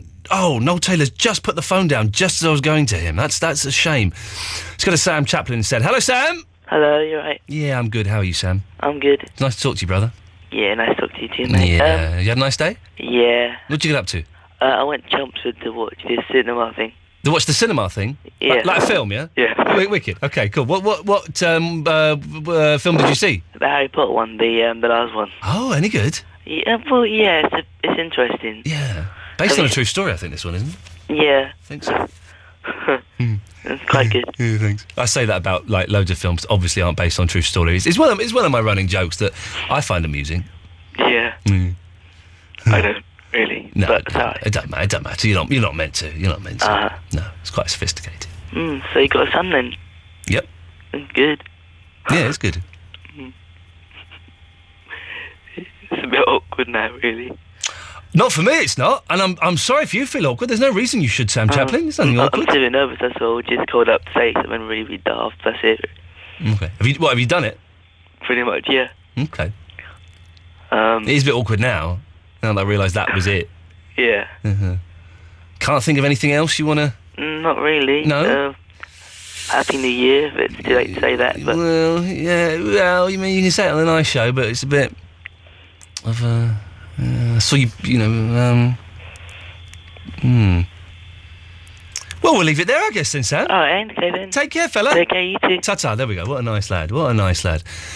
Paul! Hello? Hello, Paul, you all right? Bloody hell, mate. You do attract some nutters, didn't you? It would be fair to say that some... Bloody hell. Yes, some strange people do call in from time to time, yes. Time to time, I've been doing my house up now. Yes. For the last 3 years. Yeah. And you've been a grumpy git. Yeah. Tonight. Yes. Absolutely fantastic. Yeah. But enough said, there's some nutters out there, isn't there? Yeah. Are you... I can hear water, Paul. Are you in the bath? Well... Hello? Paul?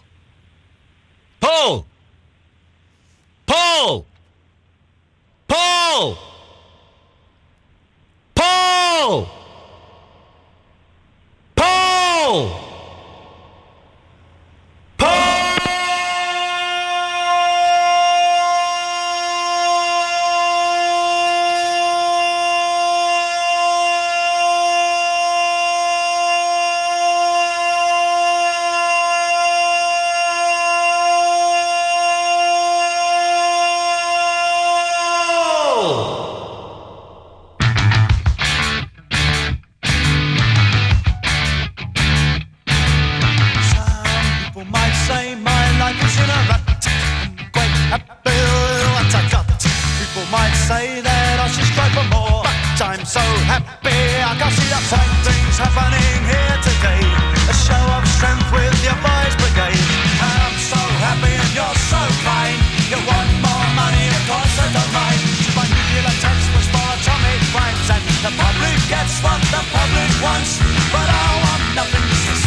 My body floats, spraying sheep on my TV screen.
This is Absolute Radio. The £1,000 mixtape. You can win £1,000 a day. Starts Monday. To win the cash, just identify the clips of the songs that you can hear on our lovely radio stations. Absolute Radio. So, how did everyone like their digital radios? They loved them. Great. So, what's wrong? Well, nobody bought me one. Well, isn't it better to give than to receive? No. Oh, cheer up. The January sales are on, so digital radios are better value than ever, particularly if you buy yourself one. You can give and receive. I will, and I'll get myself a much better one than any of theirs. Oh, you paragon of kindness. Digital radios are even better value in the sales. For more details and to check which stations you can get, go to getdigitalradio.com. Digital Radio. More to love. The night was magical as a fairy Febrezed all the way to Pampers Park. She was on a mission from Pantene to explore the herbal essence. She was bold and as quick as a flash. Lenore was delighted and said, Tampax, Ariel, let's always be friends and save money on our favourite brands. We've got a great story for you. Your favourite brands can save you money at fantasticsavings.com. Spend £10 in store or online, register with fantasticsavings.com to find out more and claim back your £5 worth of coupons. Go to fantasticsavings.com for full terms and conditions. What does the BGR in BGR Bloomer stand for? B is for the brilliant legal advice you'll get if you've been injured in an accident at work that wasn't your fault. G is for the guarantee that your case will always be handled by a fully qualified solicitor. And R is for the remarkable way BGR Bloomer can help you claim compensation. BGR Bloomer. Fast, friendly and free. Call 0800 1 777 999. 0800 1 777 999. Oh, hello. I'm the Locketts mum, and like most mums, I've heard every sign of a cold or flu there is. The karate sneeze, the monster cough, the wet one, and the lingering death cough. And whatever kind you have, as a mum, I recommend Locketts with menthol, eucalyptus and honey. From to double action Locketts help clear your nose and soothe your throat. I just sold my Merc A-Class. I just sold my Ford S-Max. Honda, Civic, Nissan, X-Trail. I just sold my Rolls Phantom. I just sold my Jag XJ. Fiat, Punto, Renault Clio. I just sold my Land Rover. I just sold my Saab Coupe. Audi TT Polo GT. We buy any car from £50 right up to £100,000. Enter your reg number now at WeBuyAnyCar.com. The UK's favourite specialist car buyer, excluding Northern Ireland. A transaction fee from $49.99 may apply. No, that's not right. Iain Lee. Iain Lee. Absolute Radio.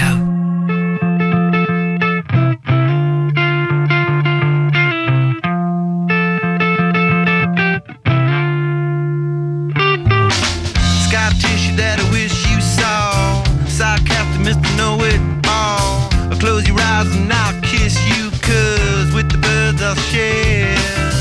With the birds I shared, it's a lonely view. And with the birds I shared, it's a lonely view.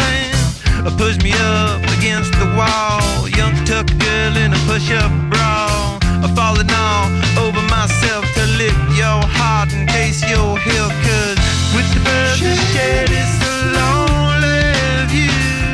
And with the birds I shared, it's a lonely with the birds we shared, it's a lonely view.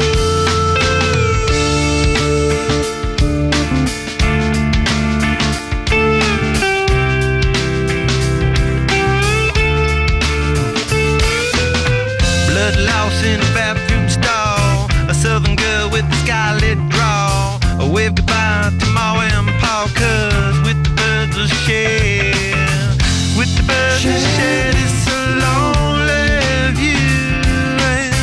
With the birds we shared, it's a lonely view. Soft spoken with a broken jaw. Step outside but not to brawl. And autumn sweet with call it fall. I'll make it to the moon if I have to crawl. And with the birds we shared, it's a lonely view. With the birds we shared, it's a lonely view.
Iain Lee and Eloise here on Absolute Radio till 1 o'clock. Then it's Mark Crosley, Stills and Nash. It's the nice special.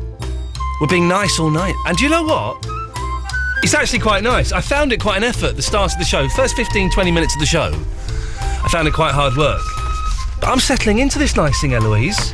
Good. I think it suits me, doesn't it?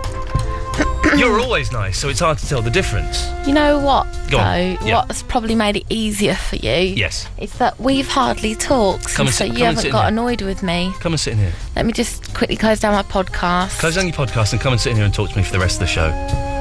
We don't need the call. It's just you and me can carry this thing if we need to. We could do more charades. Oh, yeah, let's do sex charades. Charades, is it?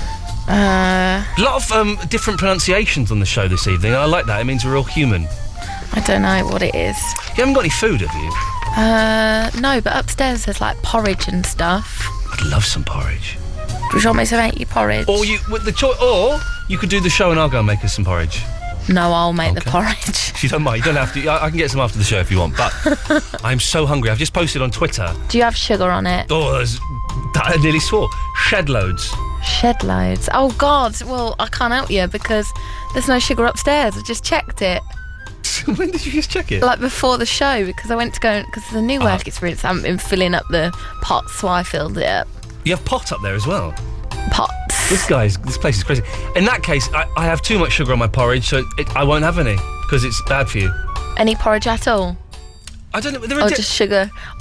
What were you just about to... What are you going to say? Are there different porridges? I don't know. I can't answer that question. We're both really tired and hungry. Struggling. Doing a 3-hour show is hard work. It's hard. It's not nice. It's not nice. But so I posted on Twitter. I said, and this is an idea for a feature we could do, actually. I basically posted on Twitter, I'm hungry. Can I stop off at someone's house and have some food? And we could do that one night, couldn't we? After the show, I could go... say so. We'd do something like that. Go round we'd go and sleep at their houses. After the show, we could go and look at someone's house and just go and get some food and stuff, like straight after the show. Anyway, there's an idea. David Turners has said no. James Ackerman has said yes. He's got some lovely tofu and halloumi burgers. Nivag 8 has said yes, but then he says he lives in Australia, so that's absolutely useless. Birmingham, no, that's no good. I got some this is another thing I ate today. We haven't got much food in. I was hoping these guys the builders would finish in time so I could go out and buy myself some lunch because it had been so stressful. They didn't, and I didn't want to leave the flat again after the osteopath because there was so many... Water came through the ceiling at one point. And the man was surprised that I got upset. What? It wasn't water. Well, it wasn't water. Hang on. You're having a little bit of a rant here. But it was nice. Just because you're adding nice onto it. No, what happened was, and this was nice, is that it wasn't water. They were lifting up the floorboards in the bedroom and spraying angel dust. Not angel dust, that's drugs, isn't it? No. They were spraying the stuff that kills woodworm. Oh, yeah. So, basically, toxic chemicals seeped through my ceiling today. And it's only because I was in that room watching Cash in the Attic that with David Guest that I was there. If I hadn't been there, it would have gone everywhere. But that was nice. It means that we've got no woodworm, which is good. But another thing I ate today, basically I had no food in. I found a half-eaten crisp on my living room floor that my baby had eaten. It's one of the nice ones. It's got red on it, which means it's one of the nice ones. So I ate that. And that was genuinely nice.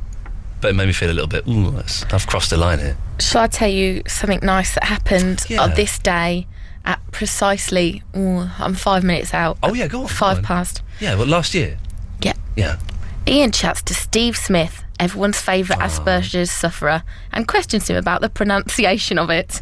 Steve then wants Iain to talk to his mate Dave, who is the guy who walked in on Steve with his girl having a threesome. So he tells Iain we'll have to wait for the call. Iain answers random calls who pretend to be Dave, etc. Then Steve says he wants in on the five-a-side football thing. Eventually Dave calls in and Steve checks it with him by asking about a code word and does it in a squeaky voice. Ha ha. Iain starts the show again because it's not going well. Iain has a go at Eloise about her illness, then introduces Nia, and they talk about her name. Nina.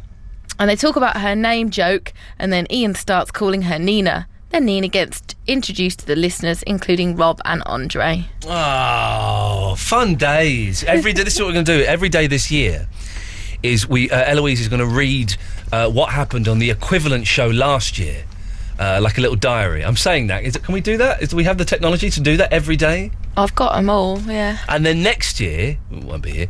Some of them are quite short, though. For instance, Iain shouts at Eloise for putting up the wrong start bed.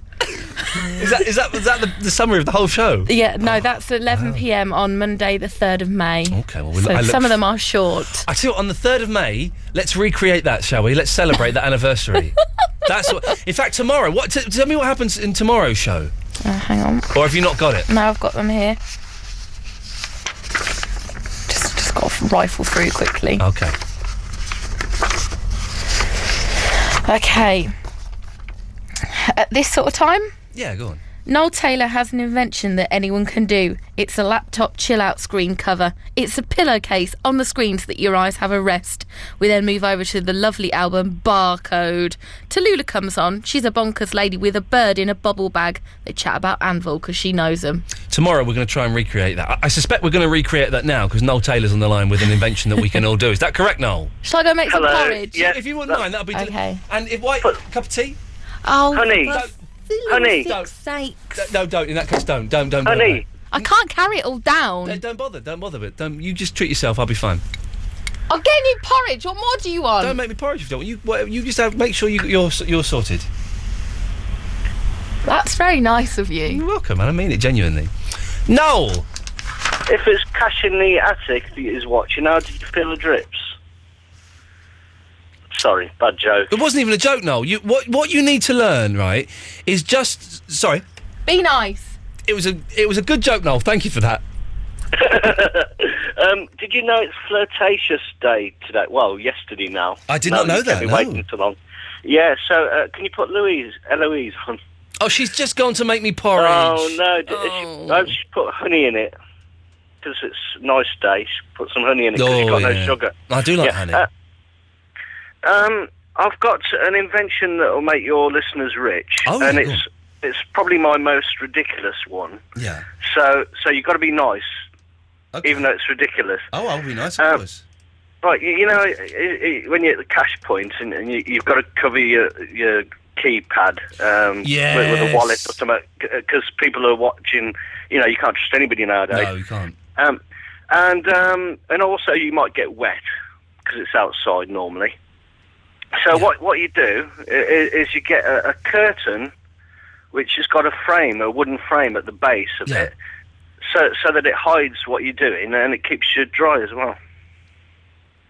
So a curtain that's affixed. What you carry it around yourself, or it's affixed to the cash machine? No!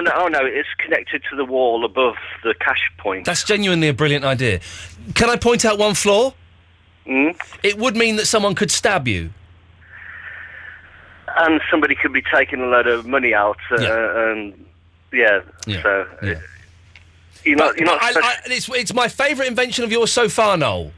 Oh, thank you. You're the best DJ I've ever. Noel, thank you, and you're the best inventor I've ever. I'm only going to go moving on because I want to see what line 1 is. It's a strange number. Hello, line 1.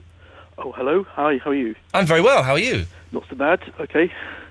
Who is this? It's Andy from Gloucestershire. Hello, Andy. You're calling from a strange number. Oh, it's probably a charge card number we've got in this house. It's like 0845.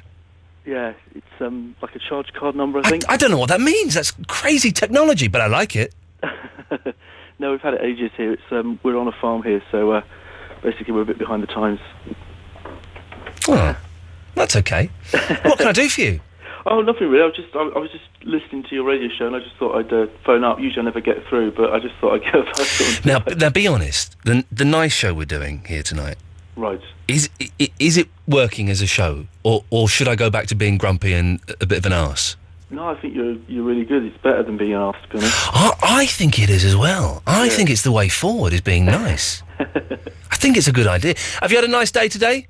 Not so bad. I'm working for my father at the moment. I'm doing a lot of farming work, so it's pretty... could you stay there 1 second? Sorry, Eloise is calling me. Hello, Eloise. Hello, just a quick question about the porridge. Yes. Up here I found honey, or I found chocolate, drinking chocolate stuff.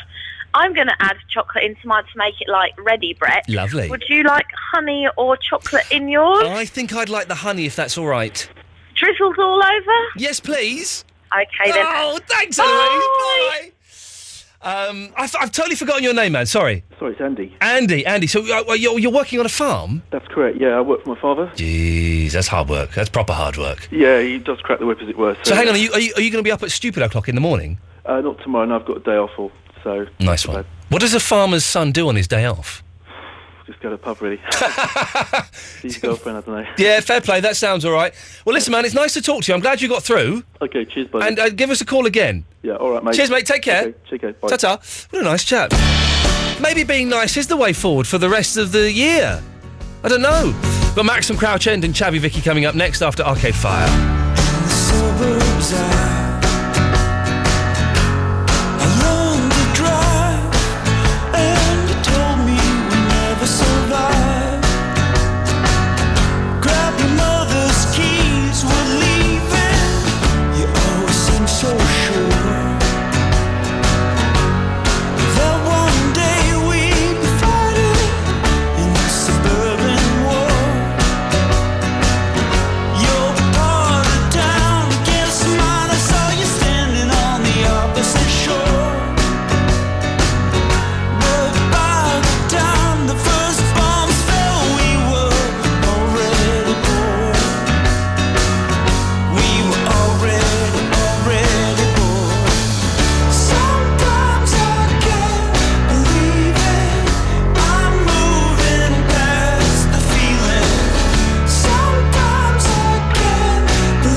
This is Absolute Radio.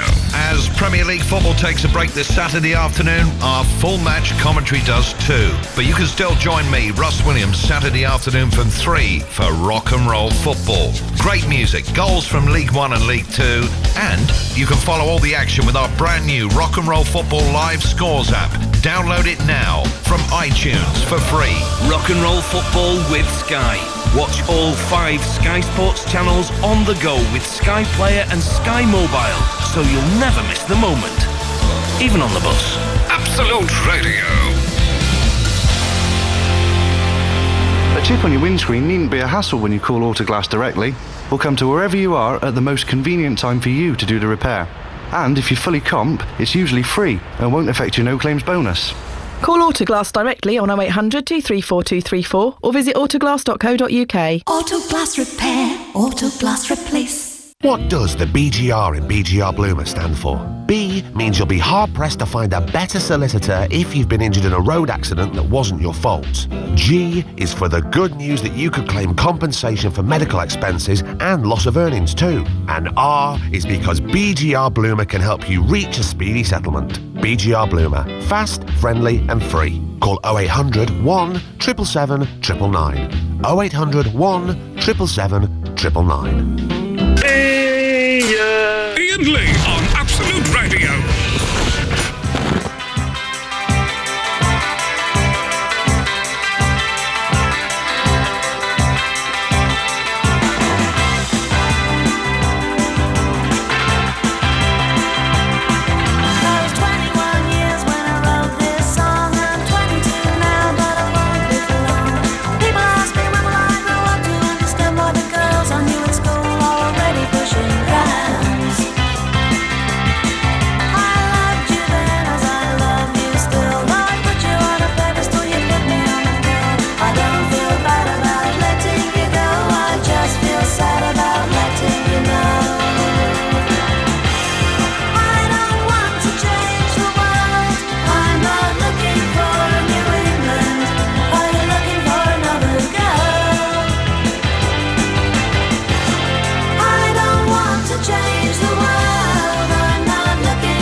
Thank you, everyone, for your kind offers of food. The closest I came to it was Slummy Mummy 21, who offered me chili, but it wasn't vegetarian, and I haven't quite made the decision to eat meat or not. Yeah. I've got like 1,000 CDs at home, and I'm seriously considering chucking pretty much all of them, apart from the Beach Boys, the Monkees, and a few kind of, odder ones like Box, and a couple of things like that. But I'm not chucking them, like selling them or, just go and put them in the bin. That would be crazy. But tomorrow we may discuss this, and I'll be asking whether you have chucked away a load of CDs and stuff like that. There's just so many of them. And those shelves anyway, you don't hear my boring life. It's Chavvy Vicky. Hello. Hello, Vicky. Hello, how are you? Yeah, I'm nice, although my nose is a bit sore. You can't be mean to me tonight. You've got to be nice to me. Wouldn't dream of being mean to you, Vicky. I love you. Oh, you don't love me. I do love you. You're hot. I'm not hot. You're hot. I'm so not. You're a MILF. I'm not a MILF. Totally. No. I'm more of a cougar now, aren't I? Well, they're kind of similar things, aren't they? Well, MILF, you know the abbreviation. Yes. But cougar Yes. is a woman of sort of, you know, who's getting on a bit, isn't it? So I'm more likely to be a cougar than a MILF because I'm more likely to go for somebody who's younger than older than me. Yeah. Yeah. But then MILFs go with people who are younger than them. Yeah, I know, but cougars, you know, Predatory. tend to, you know, target younger men. I don't tend to target. Are you predatory towards young? I need to think. No, actually, you know what? I'm not very predatory. That's the problem. Right, get out there, girl. Go and capitalise on it while it's still fashionable. Yeah. Well, one of my New Year's resolutions this year is I'm taking a break from all that. Oh, really? Yeah, I've got several New Year's resolutions. Buy and they're yourself some going pretty well batteries at and the stay moment. at home. Huh? Buy yourself some batteries and stay at home. Oh, yeah. Yeah. What other resolutions have you got then? Not smoking. Oh, well done. How long? Well, 5 days. Well done. It's hard work. It's a tough one, that.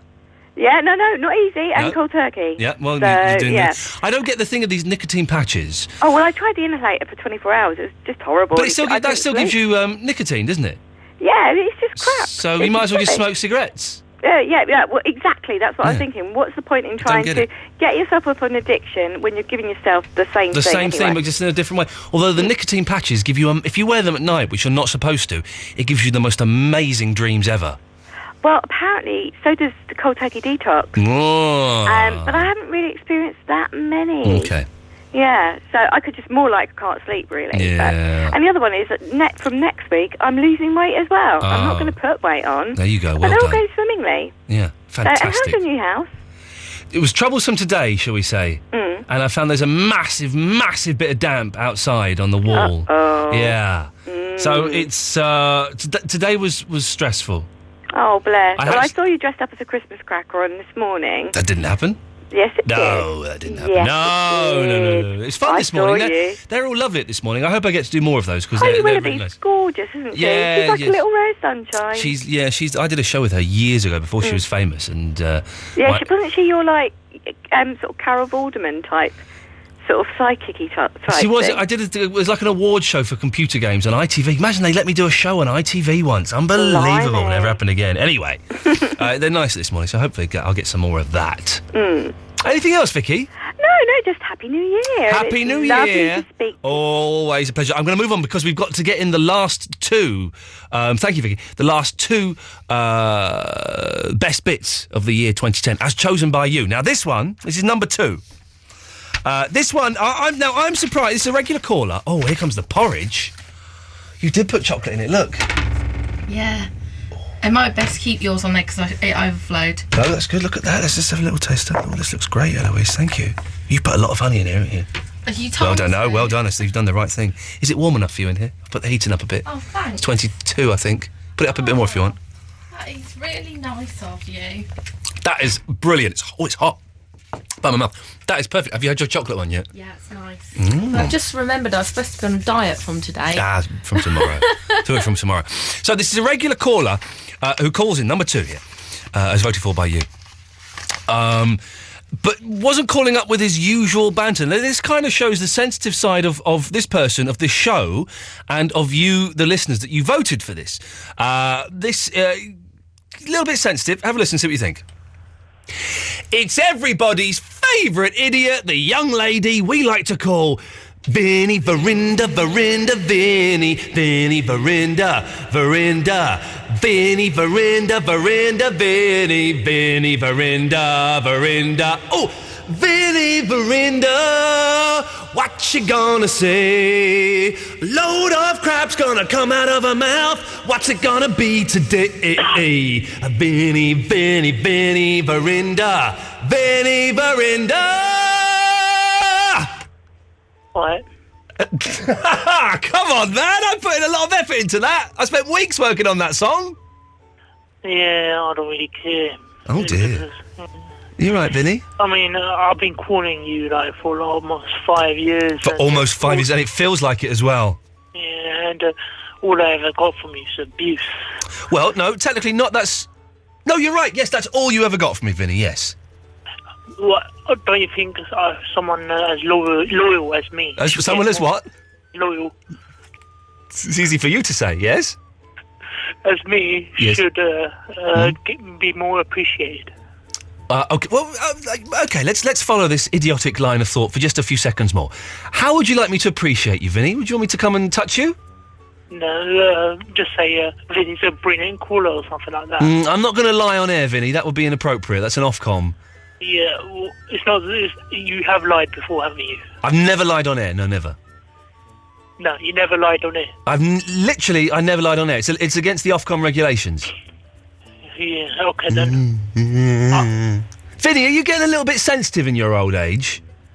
No. Okay, just sounds like you're having a bit of a strop. Yeah, I'm just thinking, right? Go on, clear your throat, go on.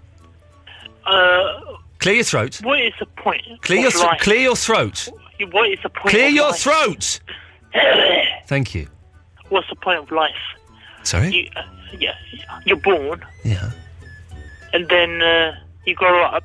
Yeah. And then you die. What's the point? What's the point of life when you're going to die in the end?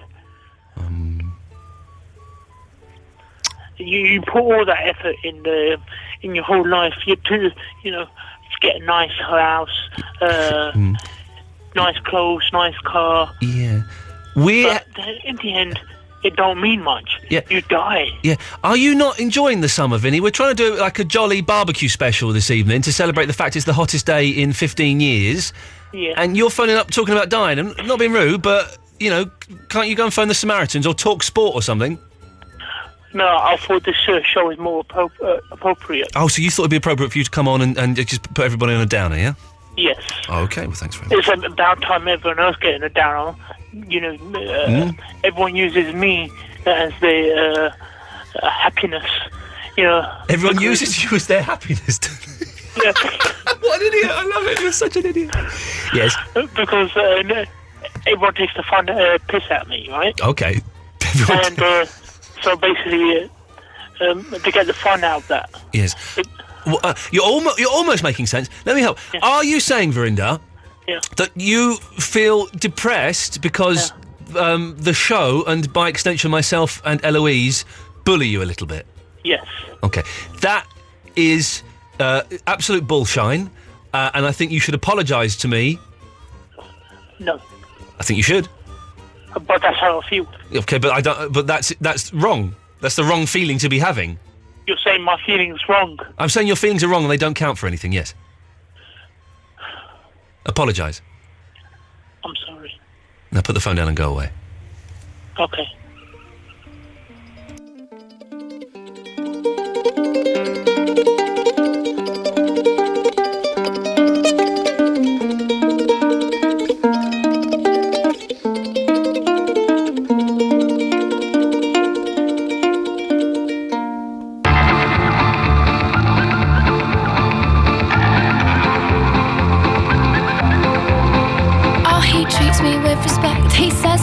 Me all the time. He calls me 15 times a day. He likes to make sure that I'm fine. I've never met a man who's made me feel quite so secure. He's not like all them other boys. They're all so dumb and immature. There's just one thing that's getting in the way.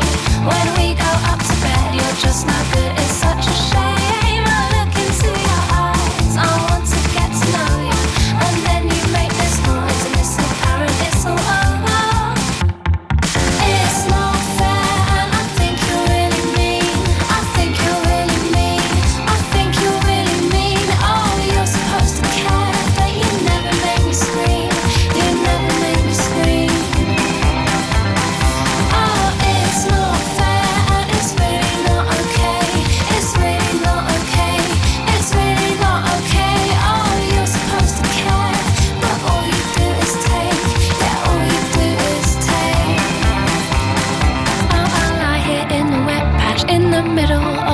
I'm feeling pretty damn hard done by. I spent ages giving. Then I remember all the nice things that you've ever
is Absolute Radio. £1,000 mixtape. Test your knowledge of music and win £1,000 a day. Starts Monday. To win the cash, just identify the clips of the songs that you can hear on our lovely radio stations. Absolute Radio. If you have a chip in your windscreen, make just one call direct to Autoglass. We're the experts. We can usually repair that chip for free if you fully comp, and it won't affect your no-claims bonus. Call Autoglass directly on 0800 234 234 or book online at autoglass.co.uk. Autoglass repair, Autoglass replace. Text to 81215 costs 50p plus your standard network rate. You could send us a postcard instead, but then the postman might see what you've written. Absolute Radio. Iain Lee on Absolute Radio.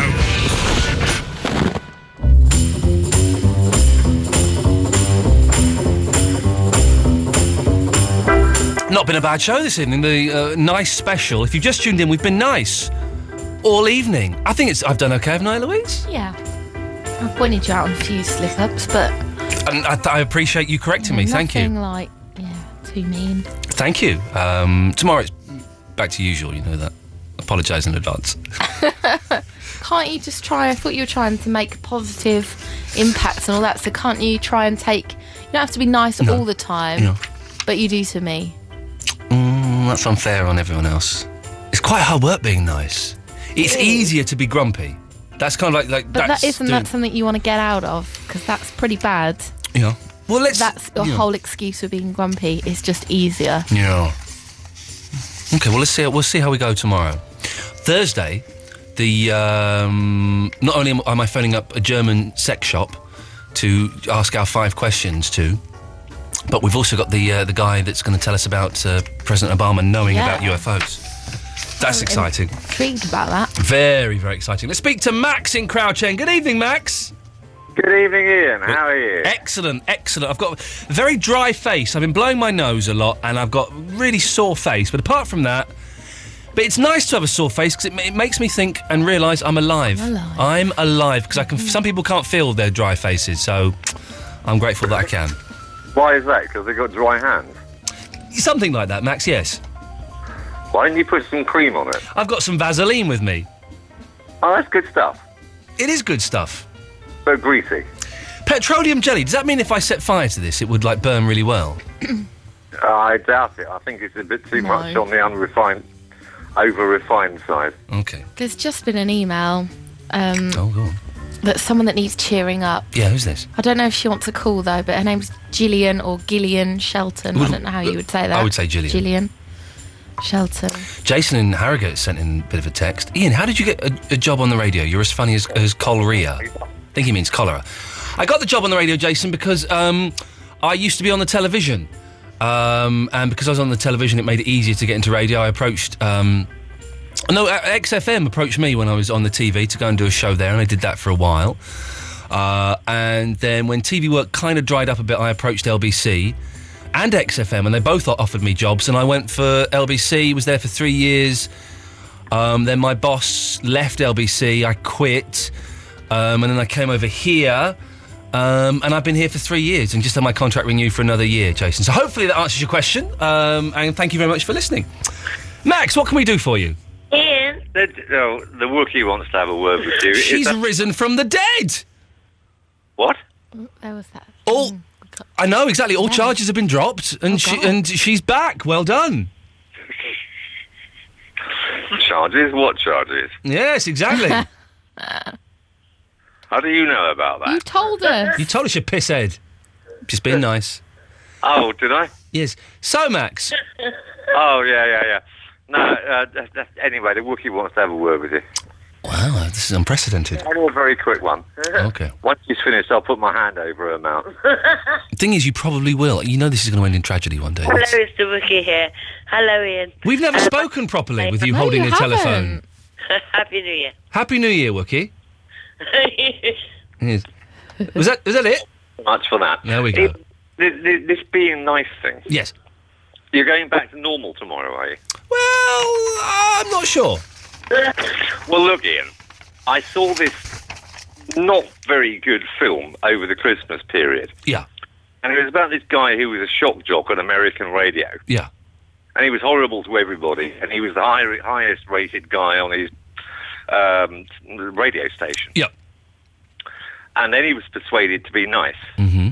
And his ratings went right down, and he went from the afternoon show, prime time, it was a sports show on a Saturday afternoon, the midnight slot. Well, I'm on the midnight slot. Well, yeah, that's kind of ironic, really. So maybe if I'm nice, then maybe I'll get a daytime slot. Ian, the point is this: if you're going to start being nice, your ratings will go down, like from 12 till 8. Yeah.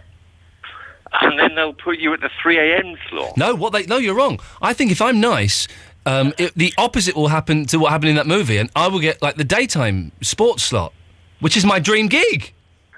The one that Russ has got on Saturday afternoon. Oh, Max, thank you for that. Thank you. We're going to carry this on forever then, in that case. That story is going to end in tragedy one day, and we will be called in as witnesses. They'll play clips of our phone calls. Of that previous one. Yep, they'll play that in court. Okay. You all want to know what the best bit of the show from 2010 was, as voted by the listeners. And we had hundreds of people voting. Thank you so much. It was a lot to count up, but we did it.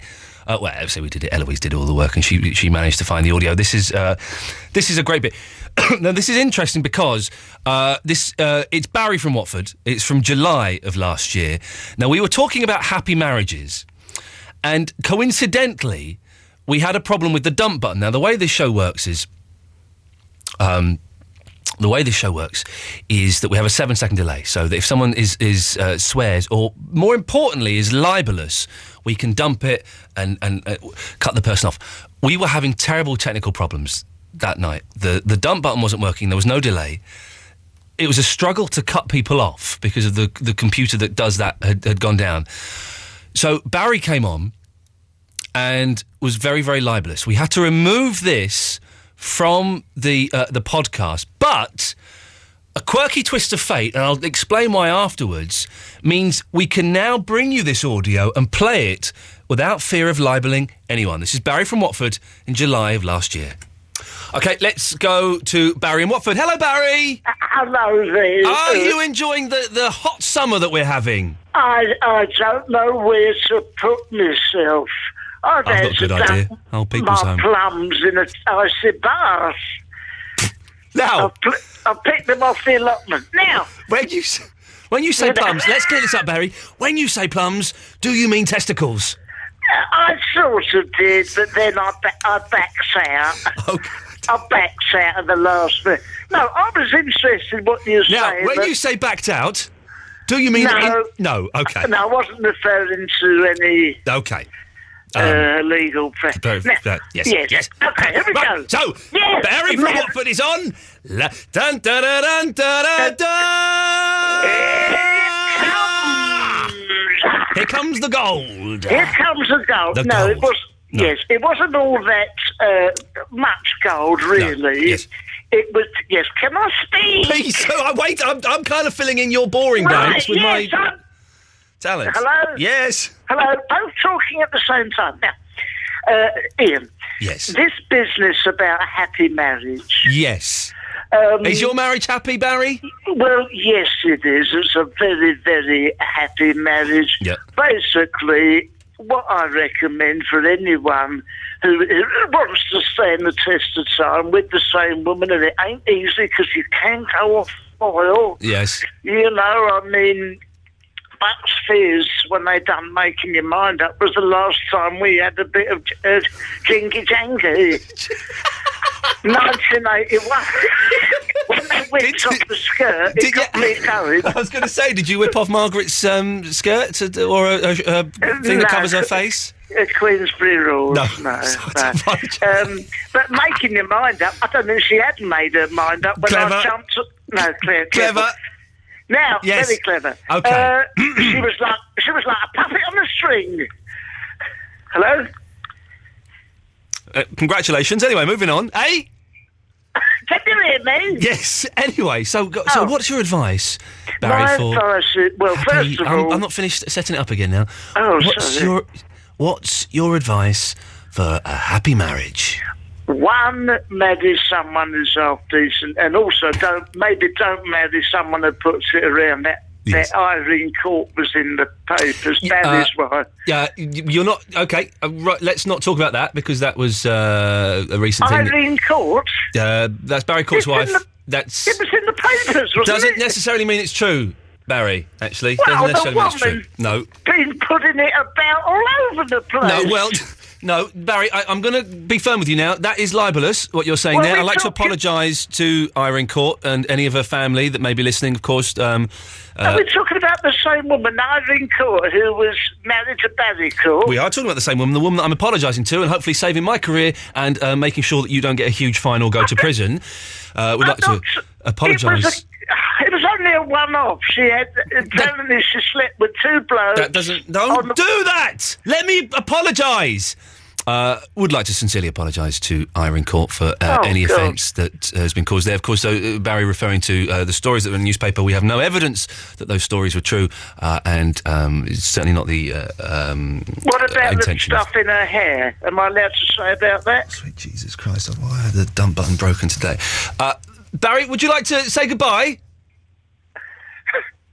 Are you being serious? It's in the paper. Right, Barry, you're banned from calling up the station anymore, OK? I'm trying to do an apology. You are banned from calling Absolute Radio and Two calling... blokes over the sofa. Shut up! Right, just shut up, Barry. I would sincerely apologise to Irene... Oh, shove it. You shove it. Yes. I'd like to apologise sincerely to Irene Court for any offence that may have been caused during that. Not our intention here at Absolute Radio to offend anybody. Those stories that appear in the paper, I'm sure, are scurrilous and completely untrue. One was, all I'm saying is one was her lover and the other one claimed he didn't know her. Right, I'm turning the fader down there. Not our intention here at Absolute Radio to offend anybody whatsoever, and you have our sincerest apologies, and rest assured that Barry will not be calling the station anymore. Now, the reason we can play that, and it's not libelous now, if we've cleared this with the lawyers, is that that was recorded in July. Of course, Irene Court, who's the wife of Barry Court, the famous actor, passed away, sadly, in November of last year. And as we all know, you can't libel the dead. So that's why, sad news, but good because it means you get to hear that classic bit of radio again. So fantastic stuff. And thank you very much to everybody who voted. Sorry, I was counting. I thought I could do maths at the same time as speaking there, almost like texting whilst interviewing a murderer. I couldn't pull it off. We've nearly finished the show. We've only a minute and a half left. What, an and a half left? Sorry, a minute and a half. I'm as tired as you are, I think. So tired. Are you doing anything nice tomorrow? Working. Can I help? Are you doing anything nice? I'm cleaning up the mess that the builders made tomorrow. I can give you some more of my CDs to listen to. I'm going to listen to those CDs tomorrow. The one you gave me. Oh, do you want any more? Because there's only a few on each of those. It's probably enough for that. It's probably enough for that. It's probably enough for that. What? It's probably enough for that. I don't know what you mean. Made to do tomorrow is. What? I'm really busy tomorrow. You've only just said that you're tidying. What else? I'm not finished. I'm meeting my friend. What friend? Christos. Who's Christos? Friend of mine. Is he real? No. You just lied to me, so you've ruined the nice thing already. You say already. I lasted nearly 3 hours. That's not bad. You thought I wouldn't last... Hold you back a few times. Yeah, do what? Hold you back a few times. You didn't think I'd last that long? No, I didn't. Yeah. You've not really had much opportunity to talk to me. Shot me down. Shoot me down. Go on, say it. I'm not saying anything. Just, sometimes you do it yourself. That's all. But it's nice to be with you, Eloise, and you've done an excellent job, as you always do. So I can give you 2 more CDs then? Yes, you can. Thank you very much for that. Back tomorrow at 10 o'clock. If you missed the show tonight, get the podcast from iTunes or absoluteradio.co.uk/podcasts. I don't know what we're doing tomorrow. We'll think of something. We'll get by. Mark Crosley, Stills and Nash is up next. Stick around for that. See you later on. Ta-ta.